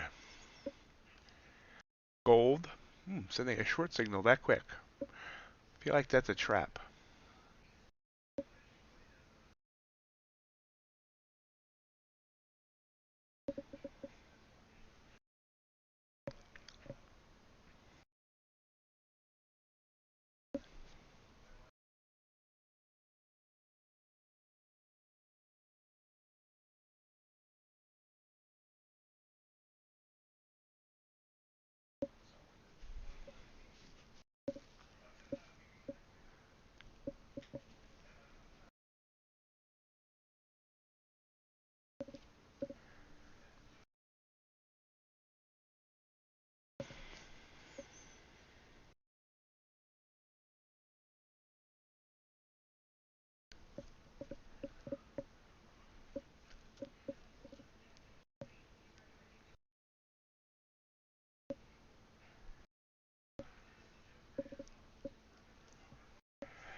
Little bit of a bounce there on Nazi.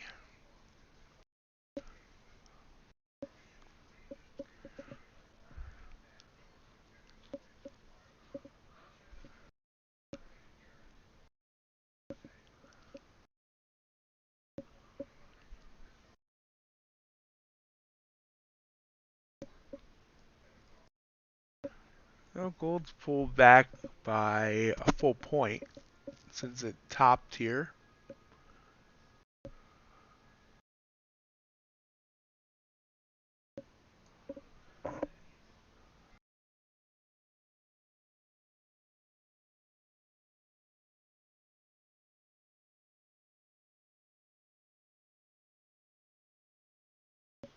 Remember, folks, at times trading can be very, you need a lot of patience. It can be very dull. It's not always excitement. As you're waiting, I've had trades that lasted a few hours.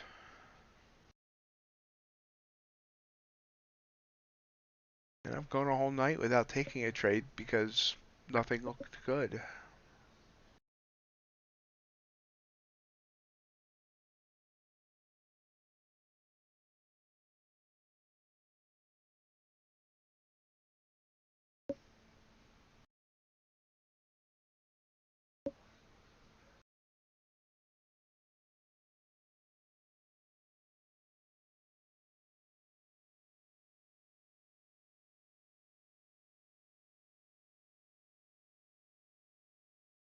We're not even getting any signals on anything.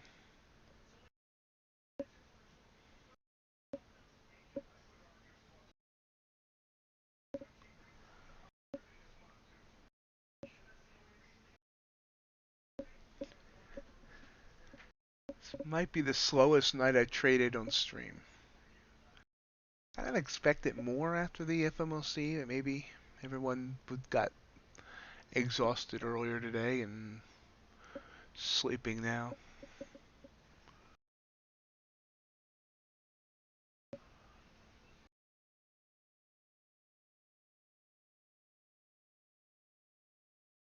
Copper trying to send us a buy signal, but again, we've been ranging, so hard to trust any signal there.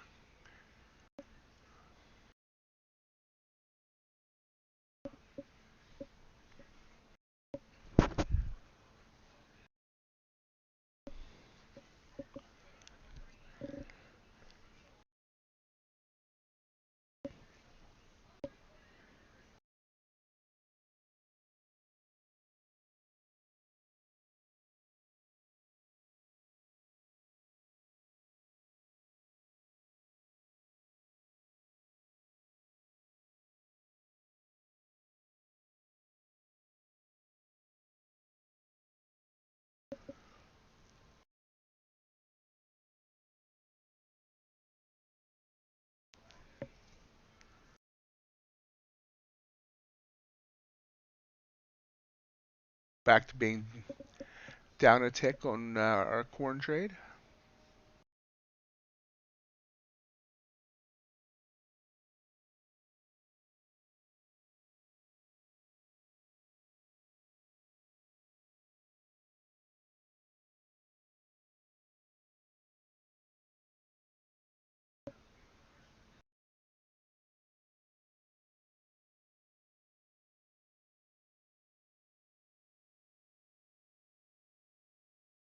I really don't know how to be entertaining right now.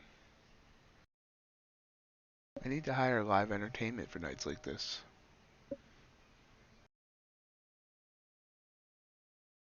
What if I could get Taylor Swift to play a concert in between trades?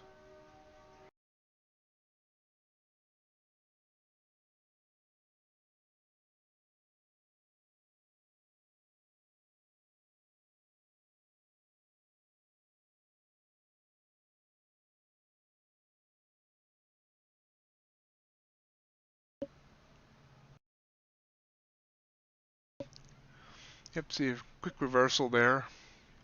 I didn't catch it. It's hard to see when they're this tight, but it did get above the band here and pull back 6 ticks. That would have been 75 bucks. Would have been something. And this short signal, this did the same thing to me this buy signal did down here. Uptrending SMA line came through. Beautiful. Would have been beautiful. Absolutely.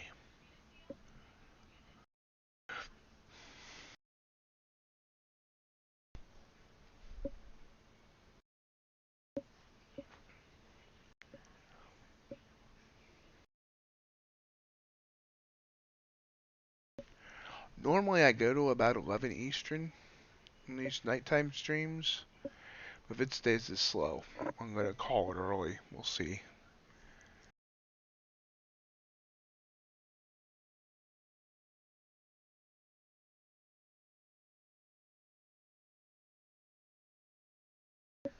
Crude.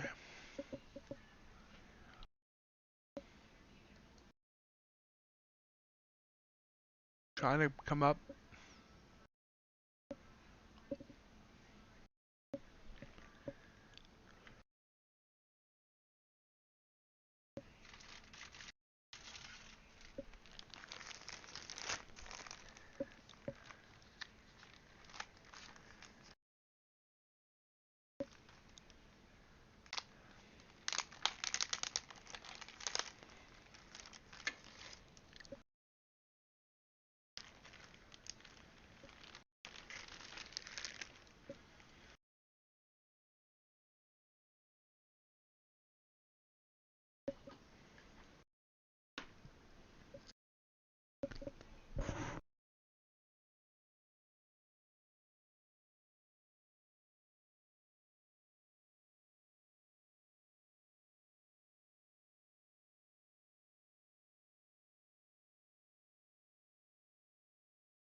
Quick life here all of a sudden.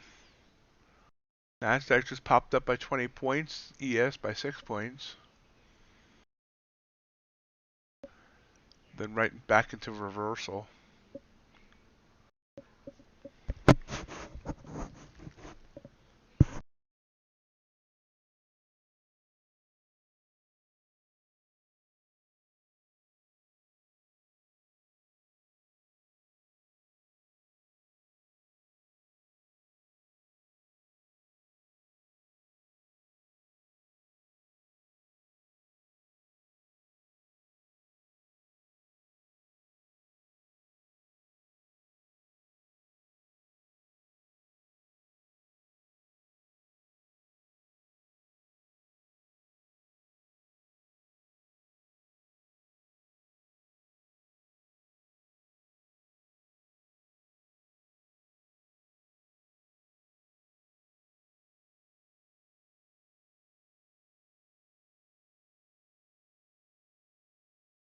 Buy signals on the indices.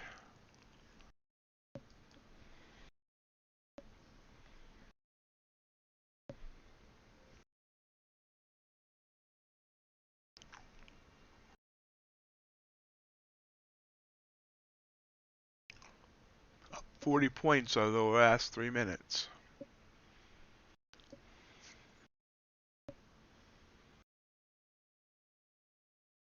Kind of interesting. I mean, it's into the bands now, I think. Let's see, we're at 9:45. Not quite.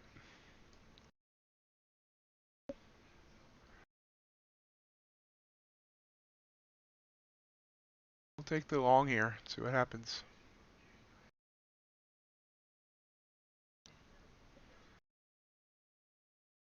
Immediately. Immediately pulls back on me.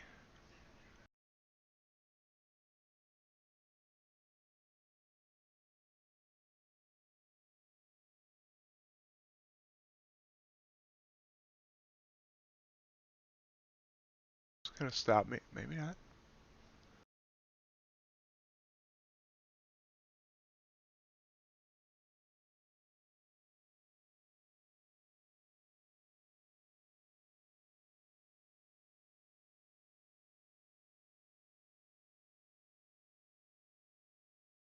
There you come on.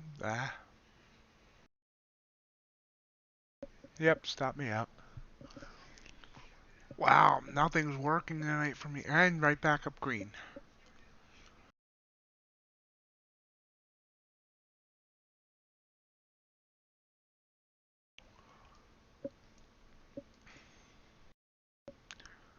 I should have used the 15-point stop. That was my mistake.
It's back up above my entry. I just had I had the too tight of a stop on.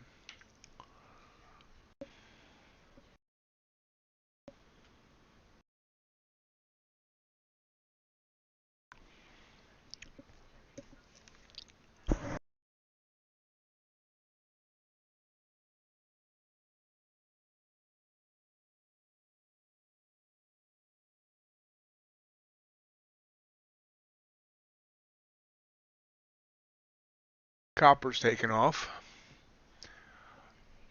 Yeah. So the ones I haven't taken work. The ones I have taken haven't. It's gonna be one of these kind of nights. And there's a pullback on Nasdaq.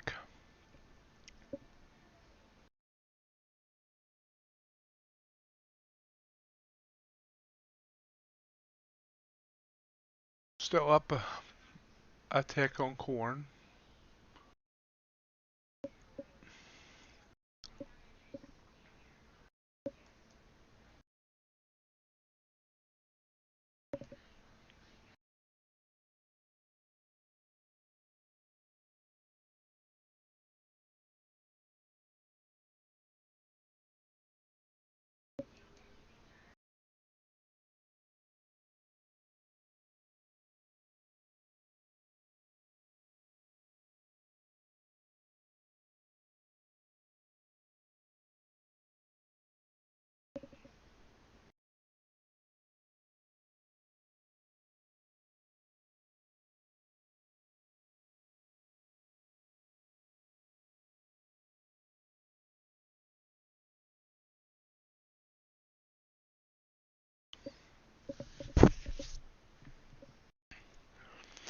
Ugh.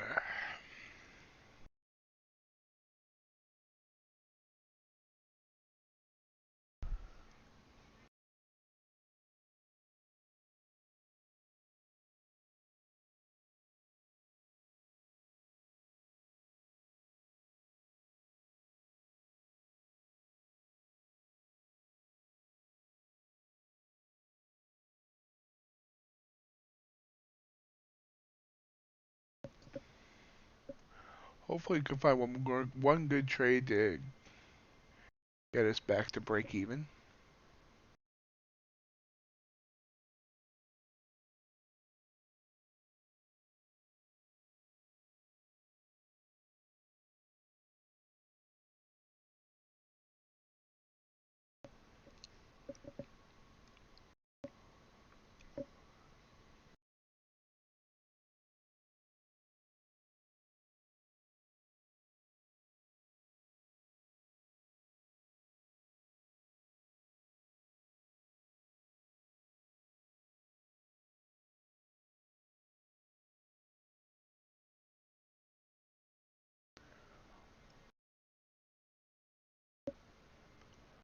Let's see.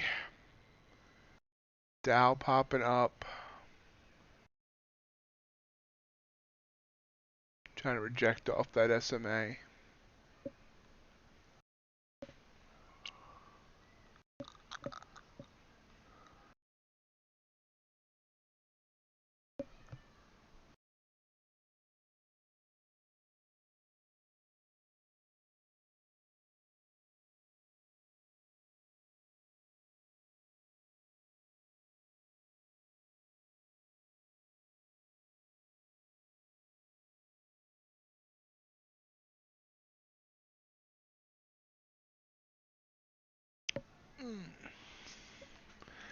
All the indices are hitting their top bands here on the RSI, indicating possible bounce off the band here.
This is painfully slow right now.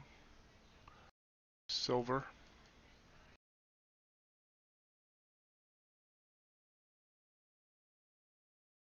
Gold. Silver.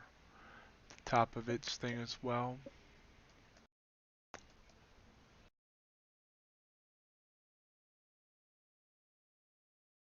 Do I thank everyone for joining me on this kind of a boring evening? Boring enough that I've managed to lose 3 trades so far. Please hit that like button for the YouTube algorithm if you're here from YouTube.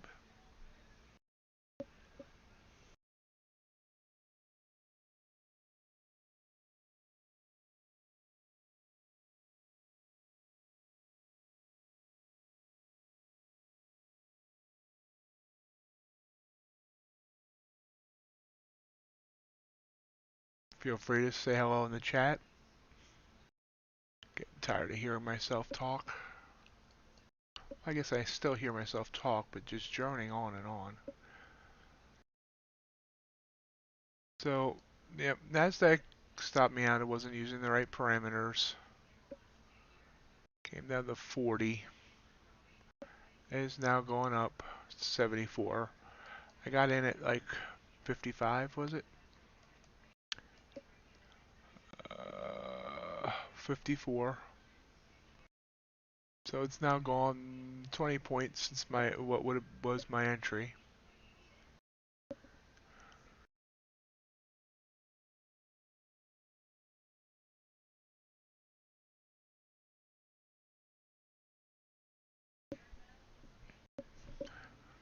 So that was an unforced error on my part.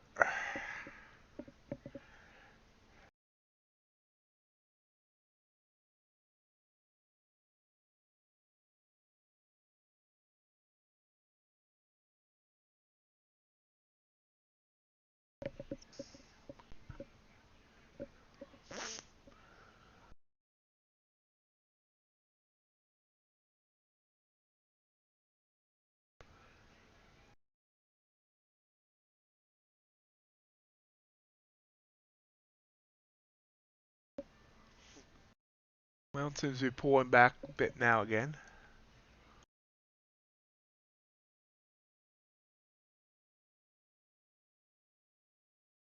Copper's pulled back to its SMA.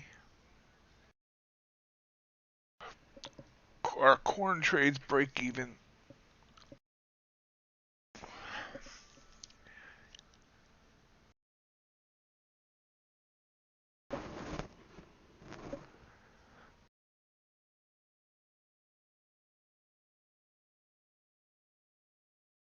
Short signal on copper, but not taking that there.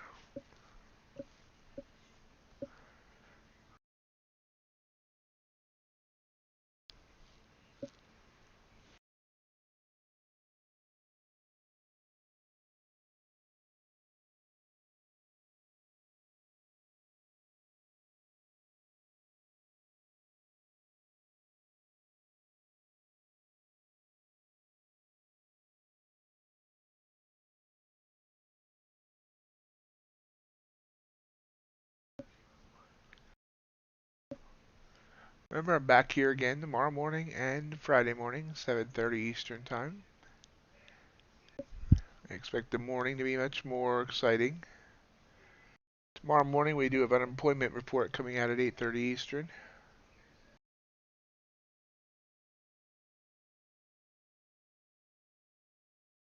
That does give a little bit of a bounce.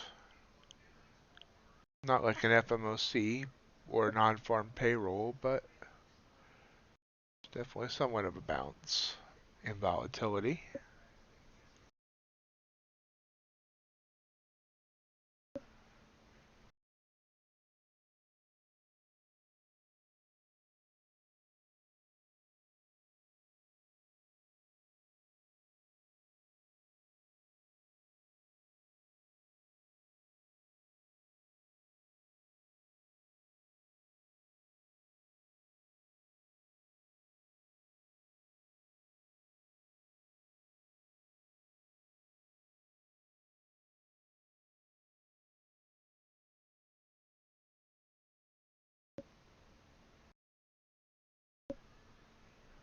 Crude.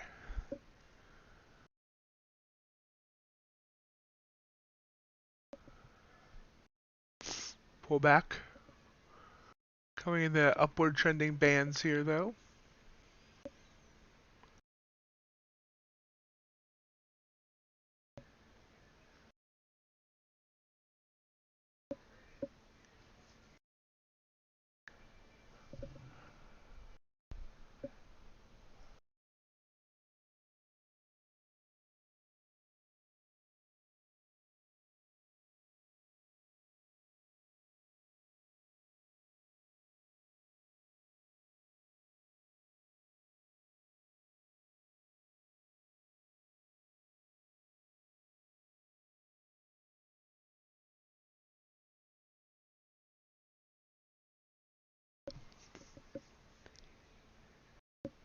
Looks like there's the bounce on crude. Let's see if it bounces up to the S. Oh, maybe not.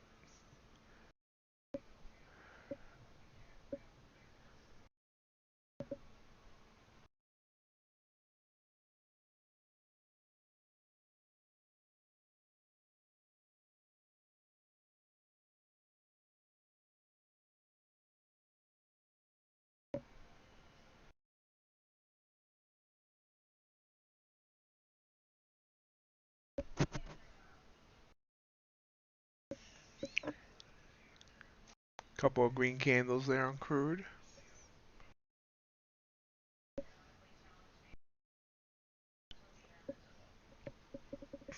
Yep, this did pop up like I thought. I mean, only a couple ticks, so nothing to write home about. Of course, I don't think I'll write home about trading at all. Maybe. I did score a big win earlier today. Something to write home about.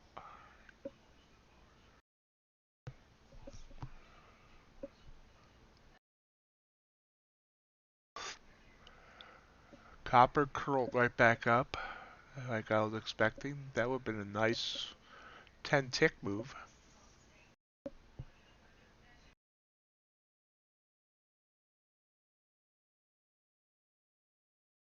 Crude right back down.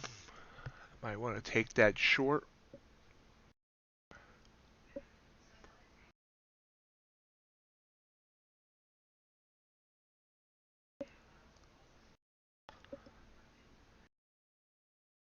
Gold, pull back.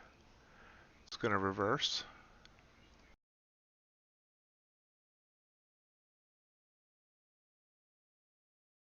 I'm sorry, it's Russell.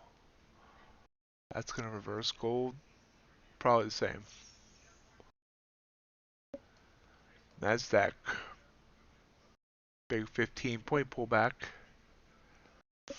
That's going to reverse. I bet, I bet, I bet.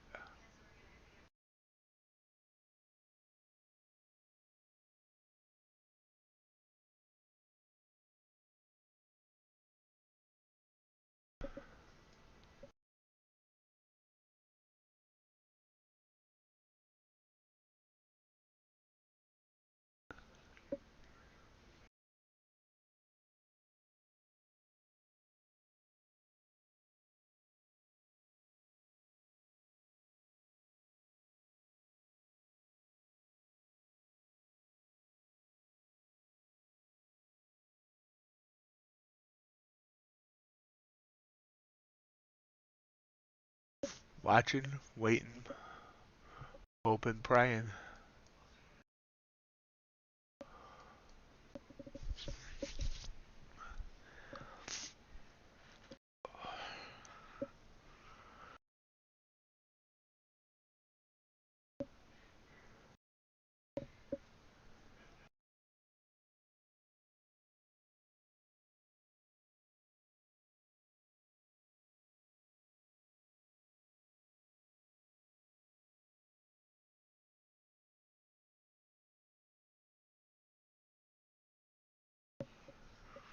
No bouncy bouncy yet.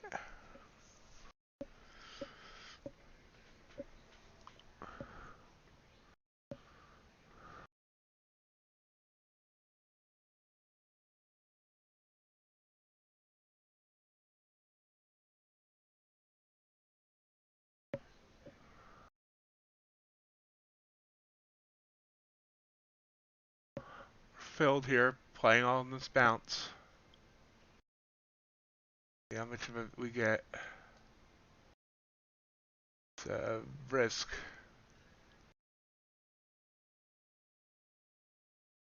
But I'm thinking it might come up to the SMA line.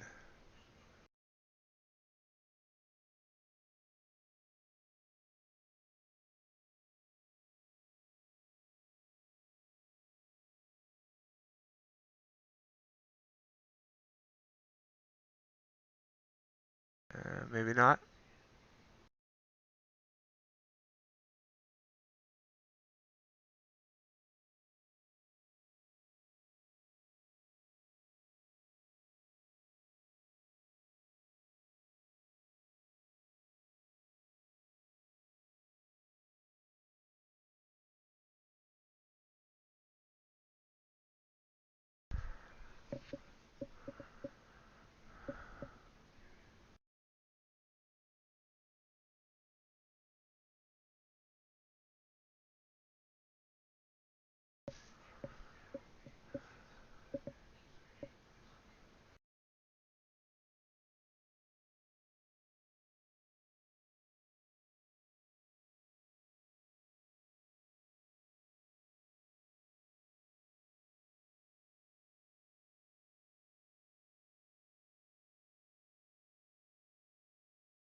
for 10 points. I don't think I'm going to get it.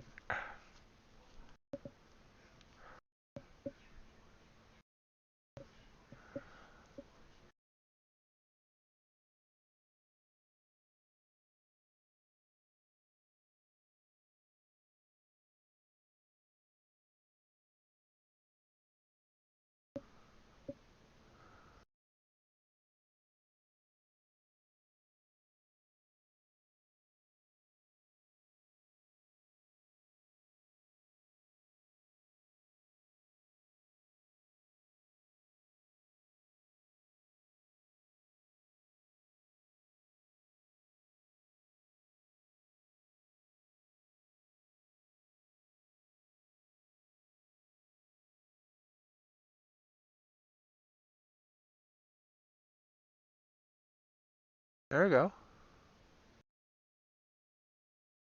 Not quite.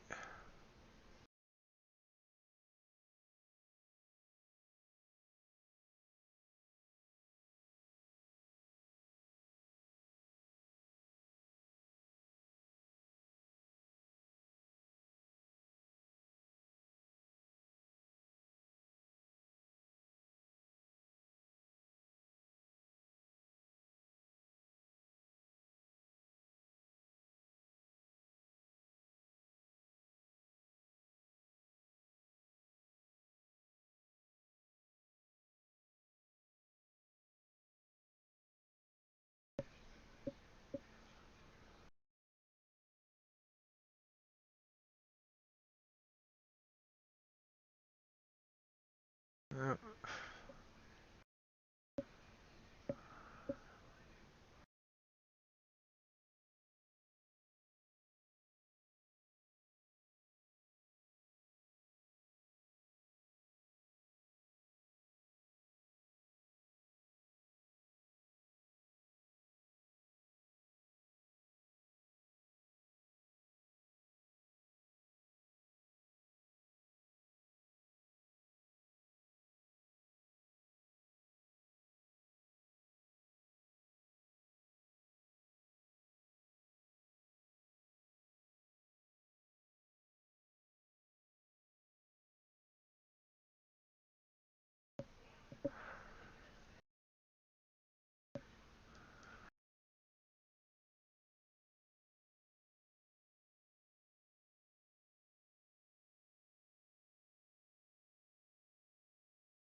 Hanging right around the same level.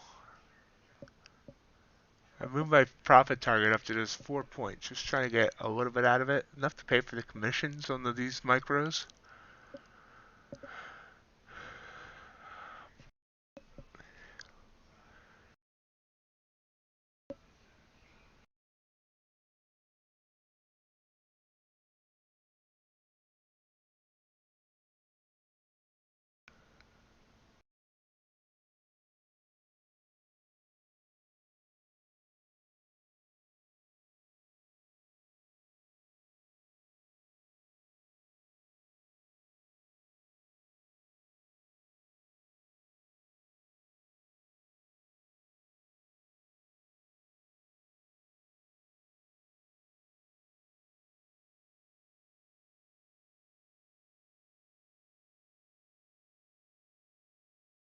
I'm just gonna let it stop out at like a $20 stop if it goes down to 40.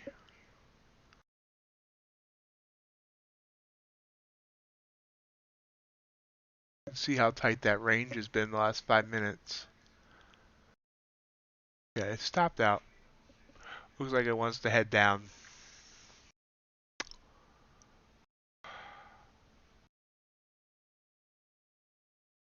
What happened to our wheat play? Our corn play, I'm sorry, corn. That's down too. Gold. See, the gold was the one to take instead of. Oh well, at least I got out before that big 30-point move down.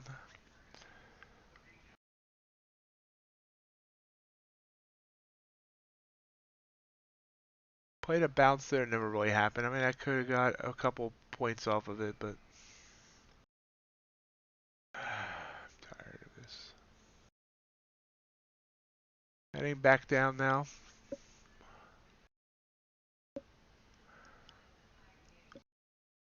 Wheat's headed up. Check that wheat chart on TradingView here. Still not to the SMA. Move the stop down to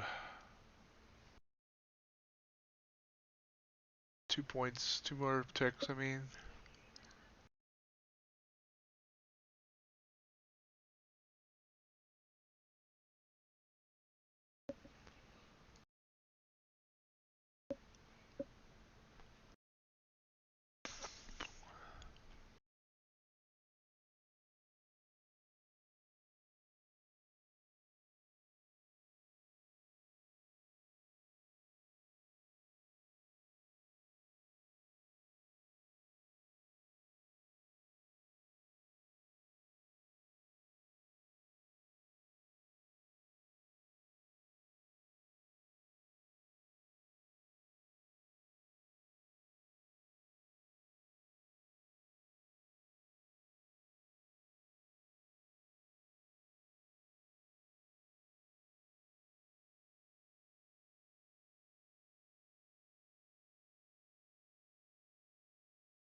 UltraBond. Big move down. Missed opportunity there. I don't usually look at the bonds in the evening. It seems like it has more volume than normal tonight. And this has moved like 15 ticks.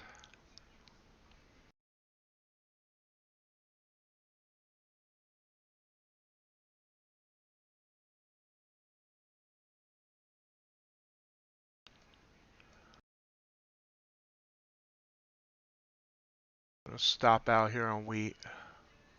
Oh, won't let me.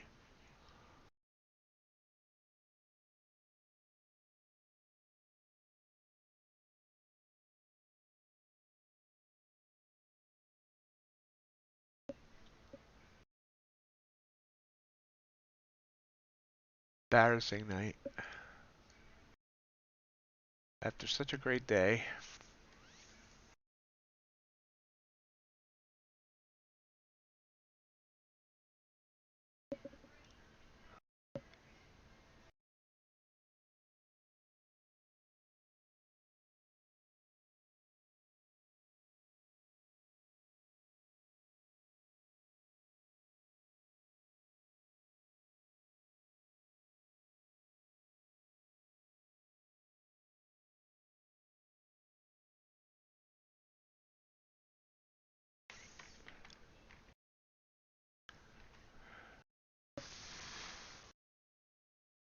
Gold, big move up there.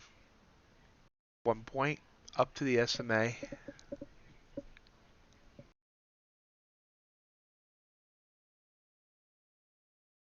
Yep, Jake, I just acknowledged it. I'll check it all out more when I'm off stream.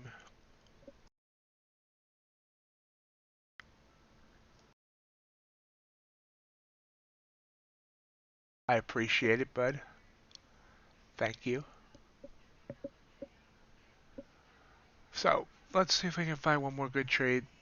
I'm not sure it has it in it tonight.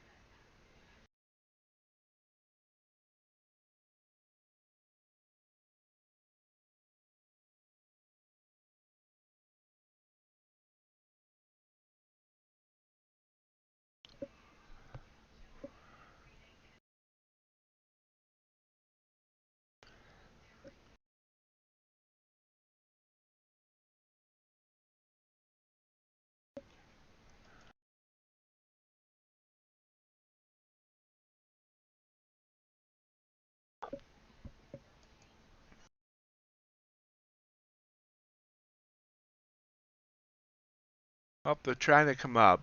ES and Russell.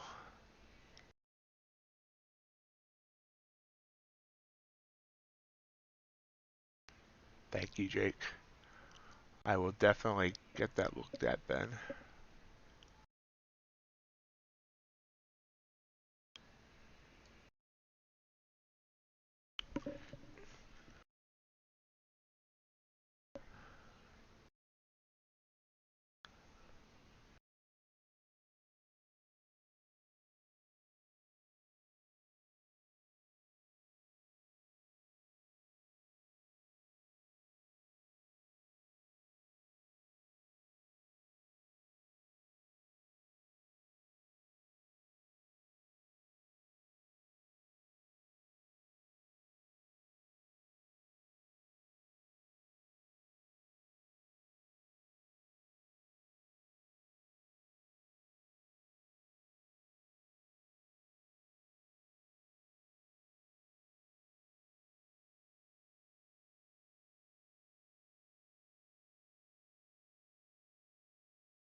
ES, Russell, Bond.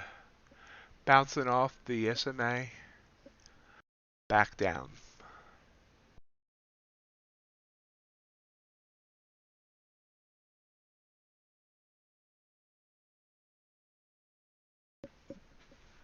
Gold's just moving, go, totally doing stuff against my normal parameters, but that buy signal there would have worked again.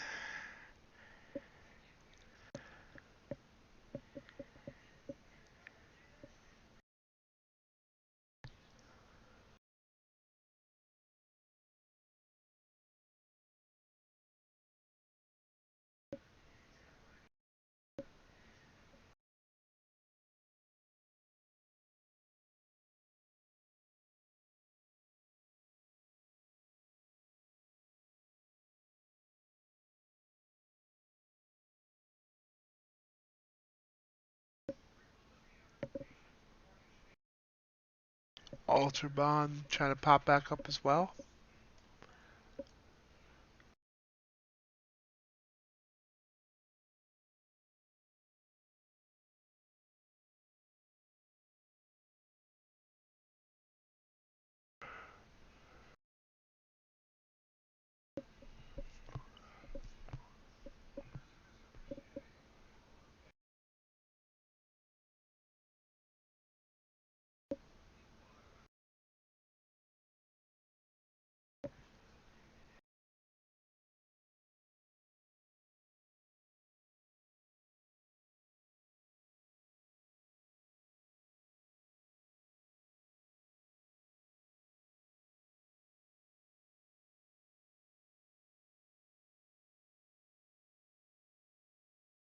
Probably just stopped out on that wheat.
Copper coming down really nicely.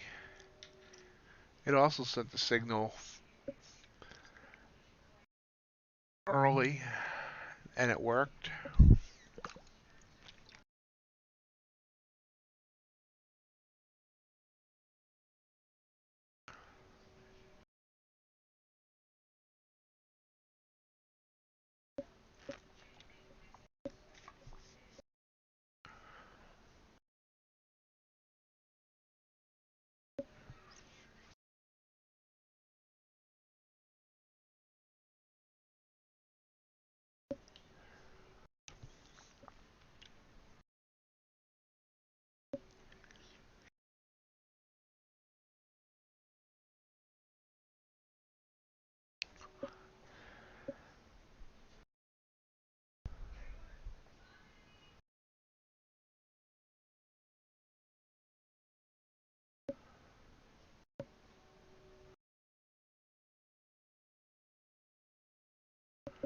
So, not a good night for me, at least.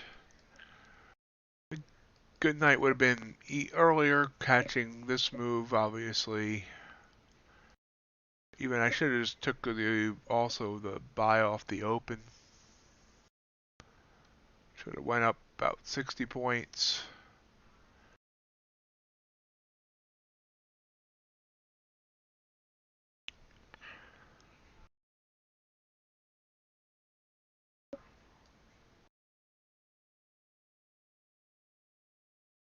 Stopped out once on that entry there on that buy.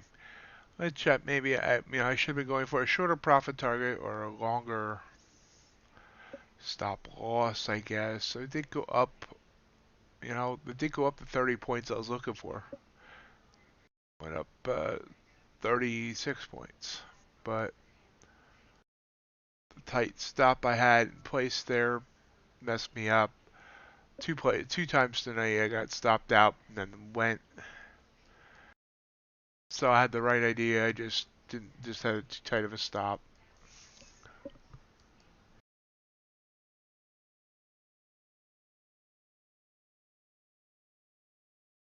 Looking to see if we have any more good trades left.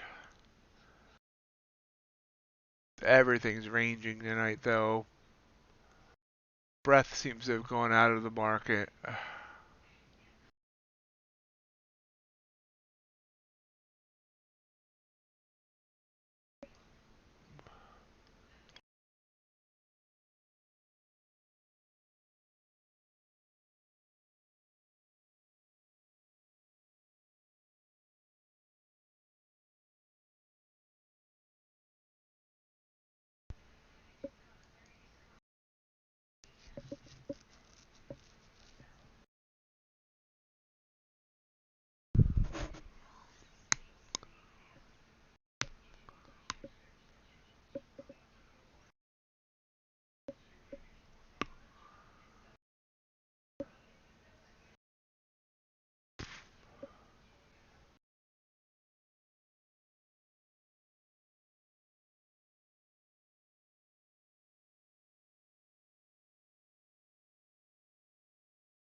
NQ.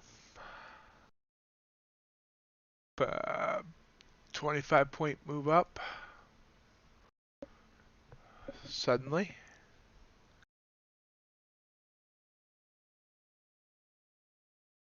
My guess is the next candle is going to be a pullback.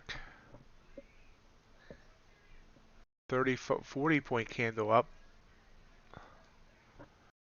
See what happens in this next candle.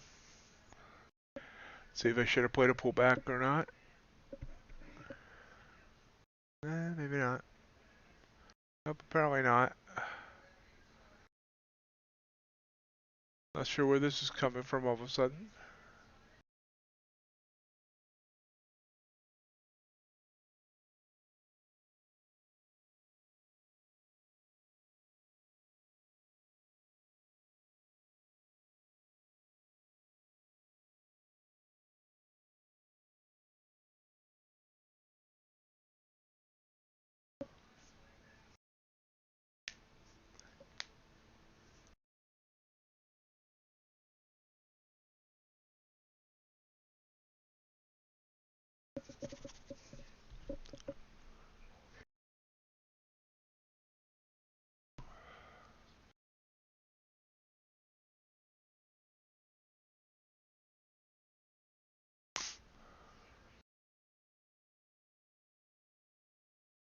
Still going, so I should have jumped in there.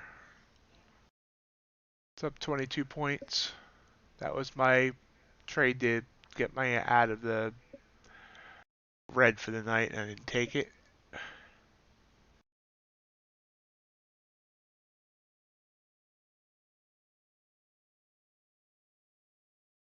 S&P making the same moves. Nice and clean, honestly. Maybe I should start focusing back on the ES instead of the NASDAQ. NASDAQ's more jumpy, although, I mean, it looks clean. That's a nice 6-point move there.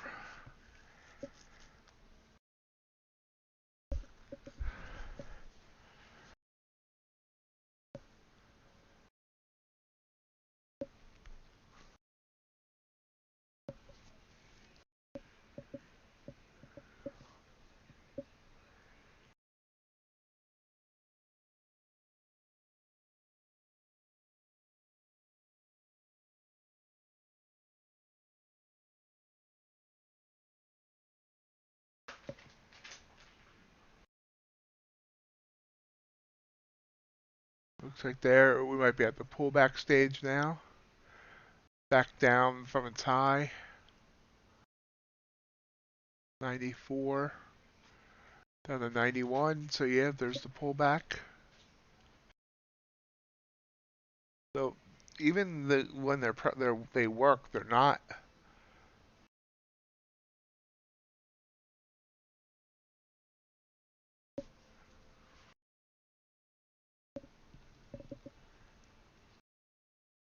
really running.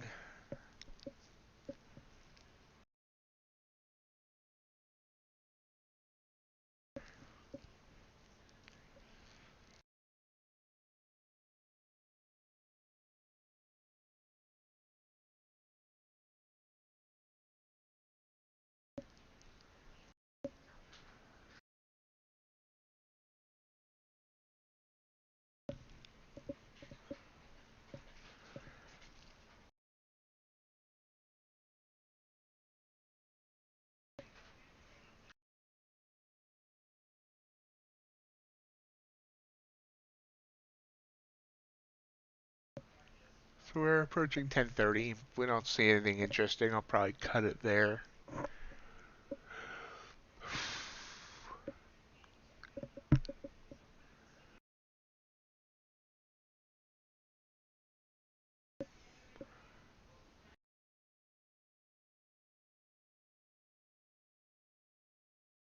Now, I see all these signals that would have worked.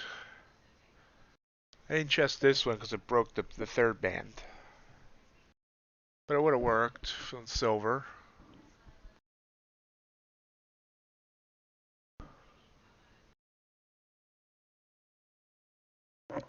Yeah, the last sell signal would have worked. 938 reversed up to 53, so 15-point stop, that would have stopped me out. Then it would have went. That same move here on the ES. Actually, it looks like the ES at that short signal earlier. 87 up to 90, that would have probably stopped me out.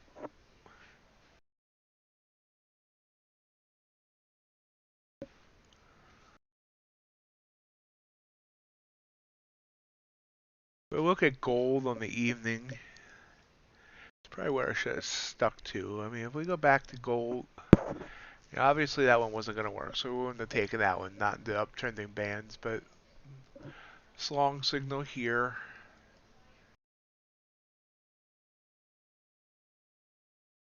Looks like we would have got, could have got.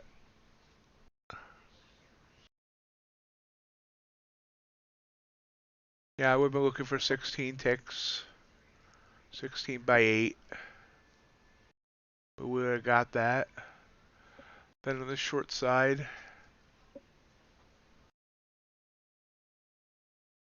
easily would have got the 16 there. This buy signal I wouldn't have taken. This short signal I wouldn't have taken.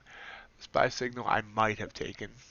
I can't say I would not have, so I'll map it out. I can't really tell. It wouldn't have worked, but it wouldn't have missed by much. Would have went 13 ticks. That would have to stop the break even, but either way, it would not have been a winner. This short signal here, I've been hesitant to take that because of how quickly it came down, but obviously it would have worked.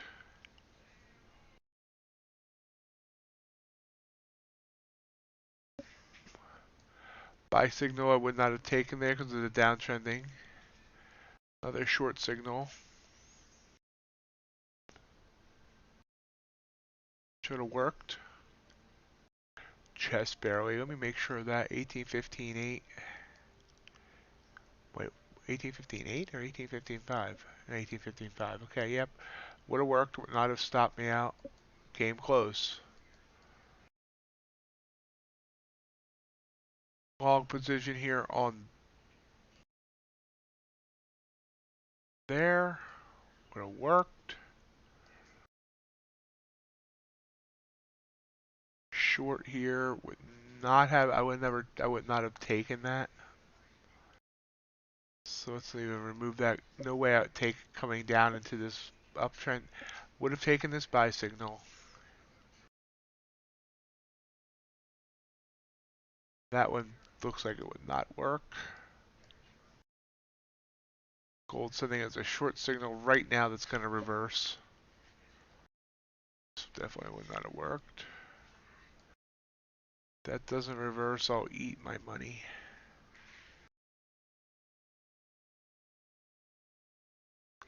And then this one would have worked. So overall, oh wait.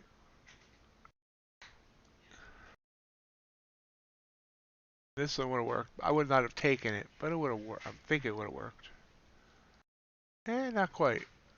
We'll still be in that now. So of the ones that I probably would have taken, 1, 2 wins. I'm sorry, 1 win, 1 loss, 2 wins, 3 wins, 4 wins, 2 losses, 5 wins, 6 wins, 6 wins and 2 losses. If I just would have followed gold tonight.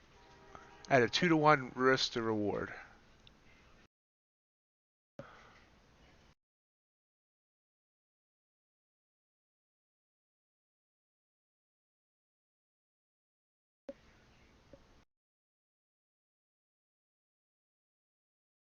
So let's add that up because this is going to frustrate me, and I'm also do that on stream so you can all hear me be frustrated.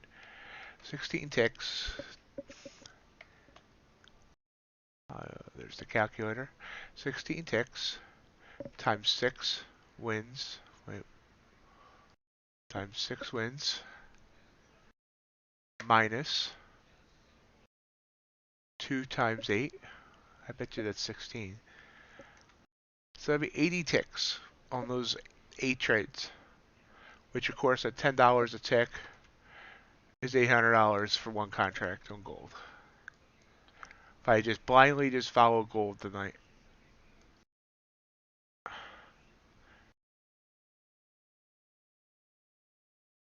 Even if I would have got tricked into additional, say I would have accidentally taken this as a short and then this is a long.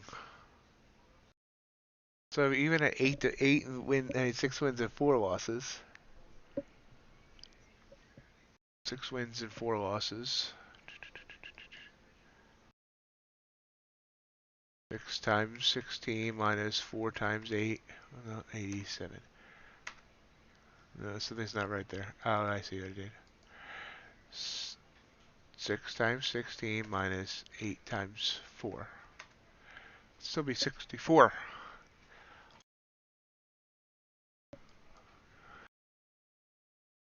Yeah.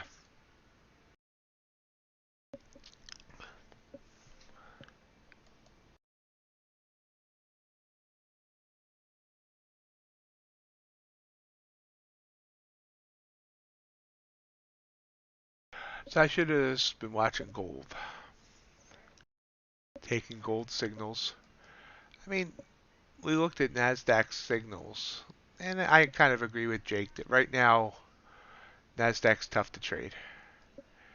Now, if I had taken, like I said, if I had taken this off the you know right from the start, could have got 30 ticks out of it. Could have got 70 ticks out of it. Actually, over 75. Now, I would be looking for 30. And if I would have taken this short,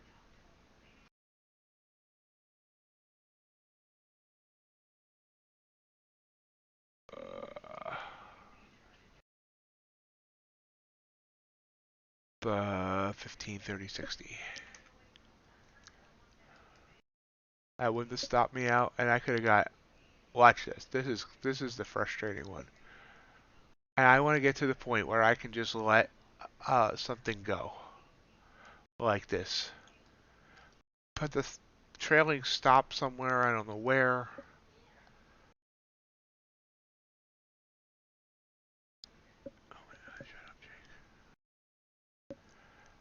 And I mean, technically, I mean, look at that. If I would have just kept it going, boom, hold on. Can't even.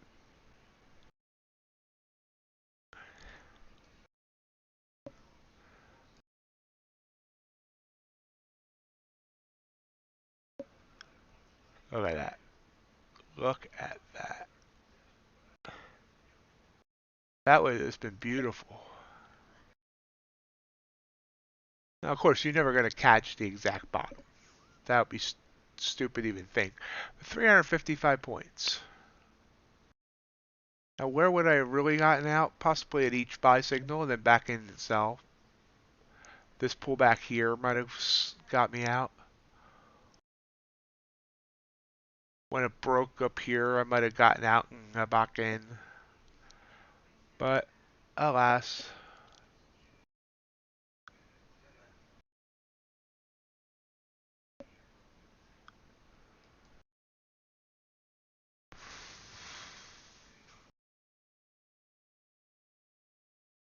And crude. Let's just look at crude on the night. We'll torture myself one more time. Crude's been choppy. Or it looks choppy. Usually I look for 20 ticks on crude.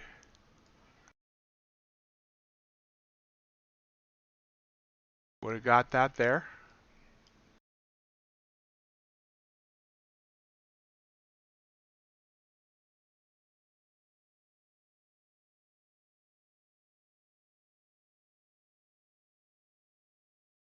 Would have got that there. That's an ugly looking chart right there. Now I would not have taken that long signal, obviously. I would have stayed out of that mess totally. Would have, though, figured this was up at a kind of an ABCD pattern. Tried to come up once, twice, 3 times. Finally hit the third band and failed, pulled back. Good short entry. Yeah, I love how I talk about this stuff. I can see this stuff. And it's much easier to trade the chart that's already been printed instead of reading it in real time. That's obvious. But some of this stuff, I mean, it's not only just that it's obvious, but if I was just following these frickin' signals without even second guessing it, that which has been my whole plan all along, that I keep second guessing and looking for more signals or whatnot, and it works. Now here I would have got stopped out at 10. But I wouldn't have taken that trade. Now that I look at it, I would not have taken that trade until it curved around. Then I probably wouldn't have not tried to get in. No way you take a trade that goes into the bands like that. I mean, this one looks like it might work. There's no way I'll take that one here. It's only up 8 ticks at this point. So, wouldn't have taken that one, would not have taken this one. Would have taken that one. Why would I have taken that one and not this one? This still had plenty of room to bands that were starting to straighten out. 1, 2, 3, 4 wins, 0 losses. And not even really a signal. I mean, as long as I commit it in this one to stay in it, because you see you got it up, got a buy signal, a sell signal there. But as long as I committed to say I was going to stay into this, goes one way or the other. 3, 4 straight signals, not counting this odd one out, would have been winners. So just between these, between the 4 and 1, let's say I would have taken that one for some weird reason. 4 and 1 on crude and the 6 and 4 on gold. I'll be up over $1,000 just by taking the signals that I should be taking. Am I an idiot?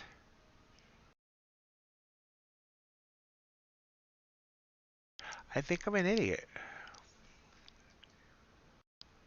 I just need to sit here and stick to my training plan.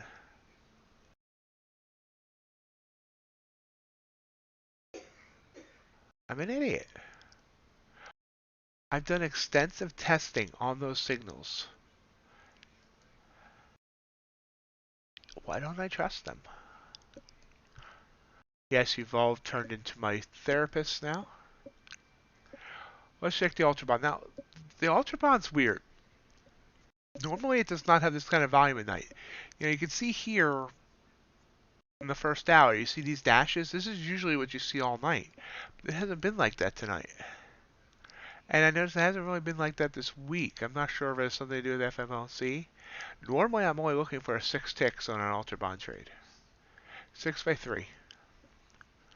This one, now of course we obviously got our 6. This one went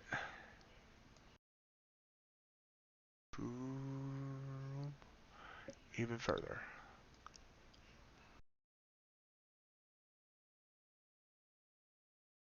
Move up. There we go. Went 27. Then it came right back down. Elevator up, elevator down. There's that 6. Would I have taken this one? We're going to say yes, just because it's really easy to try and convince yourself you wouldn't have taken a trade and making things look better than what they are. So that would be a stop out. But this is one of the reasons I absolutely love TradingView. It is so easy to do this. See, that one would have been a stop out, I think. 12 to go away. 12 to 15, yeah, would have been a stop out. And I've considered making that wider stop on the UltraBond because, but it's at 31.25 a tick. I don't want to go over $100 on a loss.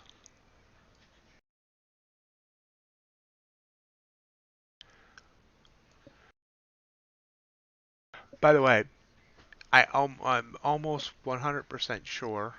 Whoa, what happened? Let's look. We'll see what Nasdaq's looking like. It wants to come back down. I don't know. Part of me says I want to be done trading the Nasdaq tonight. See, the indices are all coming down all of a sudden again. I'm gonna continue analyzing the UltraBond for the night. Anyway, I would not have taken that long trade as you've seen it break that band down here. But I'm still going to count it as a loss. Just to be fair. Here. Would have gotten 6 ticks.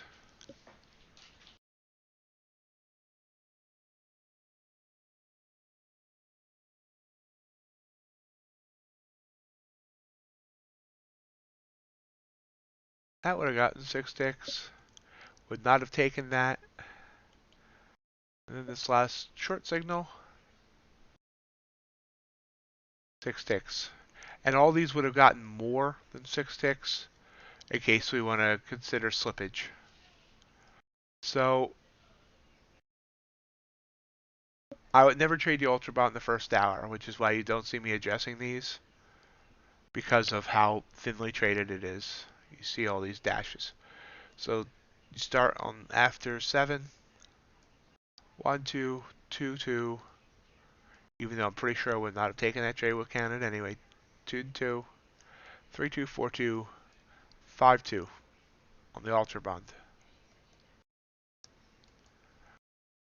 5.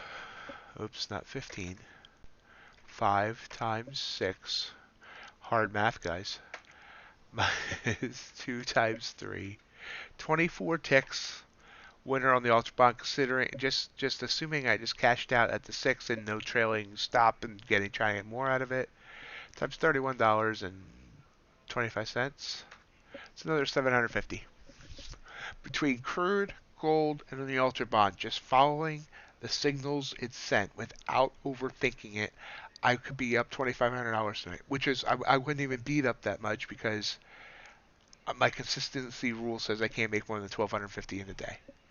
I could have been done in an hour.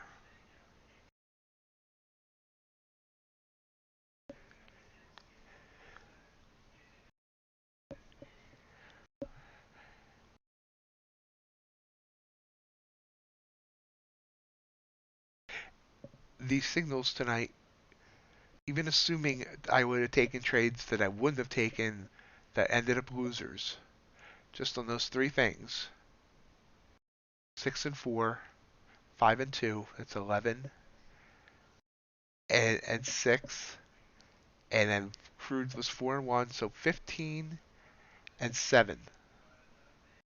So more than 65% win rate at a 2 to 1 reward to risk. I really need to reevaluate my mind. I keep coming back to this. And I'm sorry, guys. I'm kind of ranting here, and I apologize. But I really believe this works, and yet I can't convince myself. It's kind of like it seems too easy. But is there any reason? Is there is there anything I'm not seeing that makes me think that this shouldn't work? You're seeing the signals. If I just entered off these signals, wait till the candle closed, enter it off, it's showing me that it will work. Even with like one tick of slippage into the trades. I don't see any fallacy to or anything to debunk this. Yet I keep telling myself this seems too easy, or there's a reason not to trust it, and I can't figure out why I can't get past the mental block and just take the trades. Instead, look, how many times a night did I take a trade because I was trying to play a reversal or trying to guess, after a signal where to get in because or whatever. When if I had just taken the signals, let's do one more. Let's do copper. Copper's a little bit harder tonight. I can see that already. Wouldn't have taken that one. Would have taken this one. That was a weird way it came down on that next candle. But I look for 16 ticks, which is a $200 win with an 8 tick stop loss. So that was a winner. I think this ends up being a loser. Let's see. I'm not. Then this is one I probably wouldn't have taken, honestly. But maybe. Let's see where this goes. Because I don't even know. I can't see the other end of the. Didn't stop out there. That does stop out eventually. So it stops out there. Go through a bunch of signals. Would not have taken that one. I'm going to say I would not have taken that one, but I'll do it anyway and take the loss on it.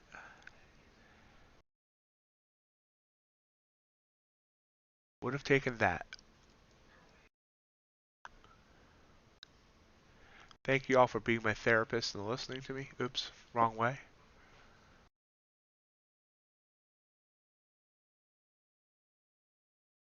I still say that super trend is the way to go. Why am I not doing it? So that would have worked. Would not have taken that. There's absolutely, that was a total reversal signal. Best play would have been for me to just jump in short there, but let's jump in short on the signal instead.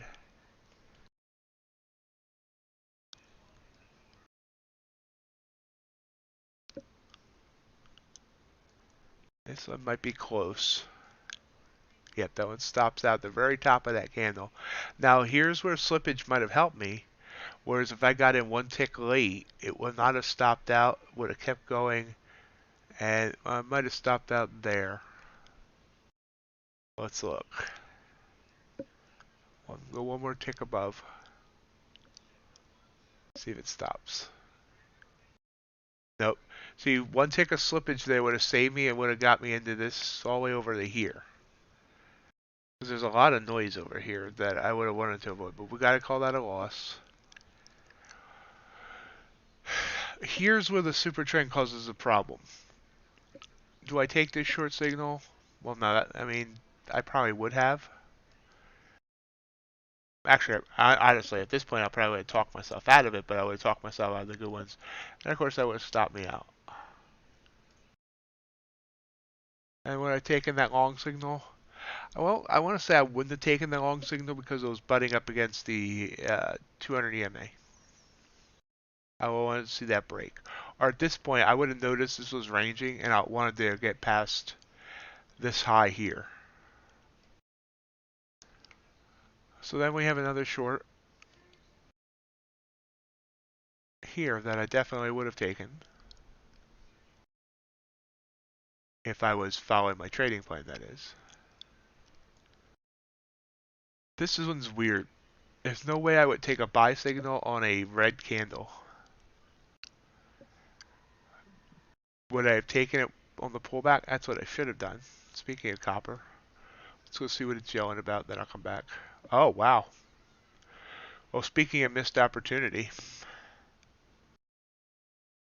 Okay, well.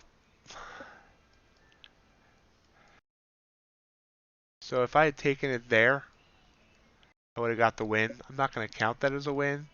That's the right way to play that. Wait for it to pull back, bounce, and then come back up to where it would have, the entry point was originally. See, I understand this all. I can explain it all. I don't know what happened to him. We had a guy in here named Vince. He was a regular. He started trading my strategy, and he had like 3 straight weeks of green days with one red day. He had COVID. Said he was getting better, and now I haven't heard from him again. I hope he's okay. And of course, this missed opportunity just went 50 ticks, so well over $500. So let's look at this. And I'll even count this one as a loss. 1 win, 1 loss, 2, 3 wins. No, we won't count that one. 2 wins, 3 wins, 2 losses, 3 losses, 4 wins, 4 losses, 5 losses. So 4 and 5, 5 and 5. So 5 and 5, which is a more expected win-to-loss ratio when you're running a 2-to-1. So it's still, it's $200 win, $100 loss. So that's $1,000 win, $500 loss. This is another $500. Just taking the super trend signals. I'm surprised they still have an audience at this point. You people must all have me muted or something, because I'm just ranting at myself.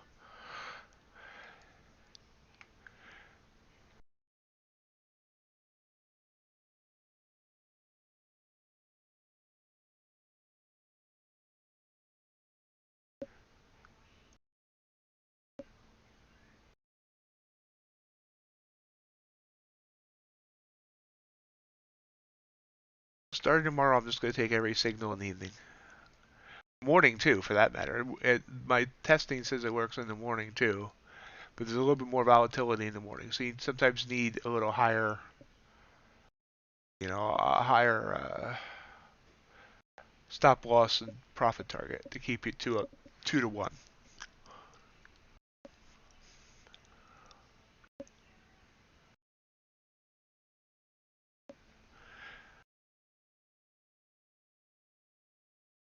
I feel like I still feel like I'm on the cusp of getting this. I think everything shows that my thoughts work. I think that's why I'm so frustrated with my own self. Because I think I'm going to end up getting this where I'm finally going to get confidence and realize I've wasted months just by not following my original plans.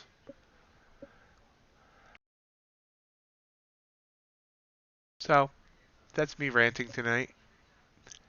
I don't think I'm going to find another trade, not after I just blew that one on copper. But oh, hey, look at that. Obviously this was another winning trade on crude while I was ranting.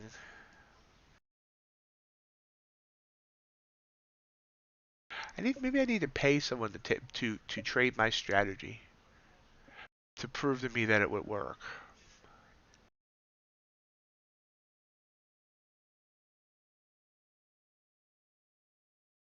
By the way, that was a 53.1 minute candle. Wow, look at that. So it had an 8-point pullback. No, it had about an 8-point pullback. So this would have been another good signal because I would have been running a 15 tick stop loss, 5-point stop loss. And this is a 53.1 minute candle. Now it reversed by 20 points, and that would have been a good reversal play. You see how it broke the band as it was coming down. Get out quickly at the end of this candle, get in this candle, get back out right away. You could have got 50 down, 20 up, and then just kind of let this play out however it wanted to play out.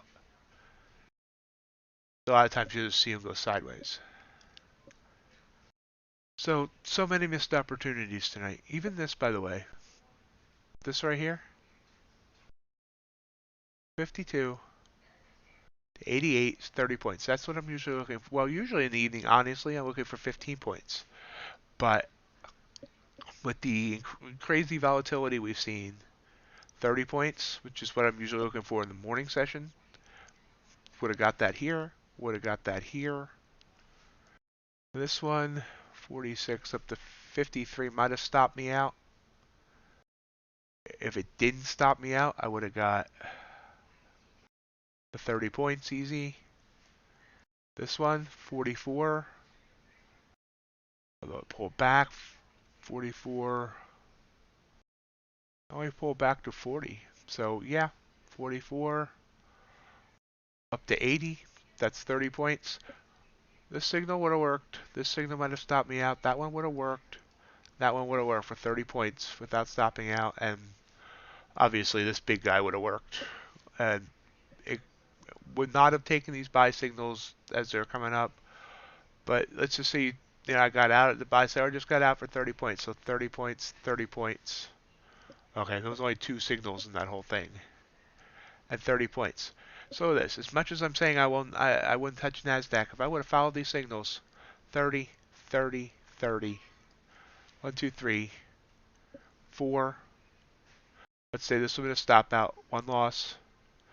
5, 6. Oh my God. That's 180 minus 15 on that 1 loss. Now the only thing I can't say is maybe slippage because of how fast NASDAQ moves. Might have turned one of these others into a loss that was kind of close. Maybe this one or this one. Probably wouldn't have been a full loss though because my stop moves up to break even at a certain point. But let's just say instead of what did I say? Yeah, I said 6 to 1. Let's say 5 to 2. We'll do that one more time, then I'll end this stream. And I promise next time I won't be so frustrated. Thank you for sticking with me as I go through my strategy. Hey, you're learning my strategy that I should be trading. Let's so 5 times 30. And I really wouldn't need a calculator for this, but I just want to show my work. So 5 times 30 minus 2 times 15. Bet you can all do this math in your head. 120 points. At $20 a point, $2,400. So let's say I was trading this while funded, if I could ever get funded. This is all one contract. All on copper, crude, gold, and the NASDAQ tonight. Just taking the signals as they were given to me, taking one contract. And remember, when I'm fully funded and fully profitable, I could use up to 9 contracts. Means I could enter on 3 contracts on each thing and not be breaking any rules. So that means I could have made like $5,000 tonight with just one contract on each of these trades. And I'm sitting here down slightly less than $300.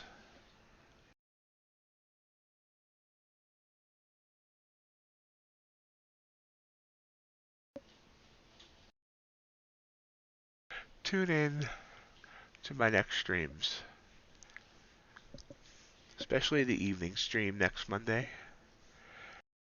We'll have to see how the morning goes as I try to trade with some confidence, but the evenings are slower, and I think you'll see a different trader.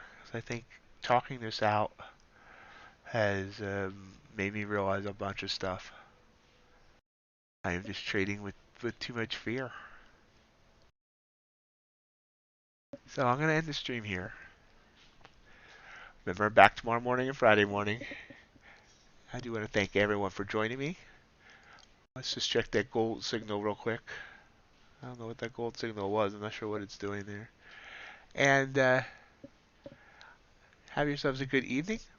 Hope you join me tomorrow morning or Friday morning, if not Monday evening. Have yourselves a great night. Thanks. Bye.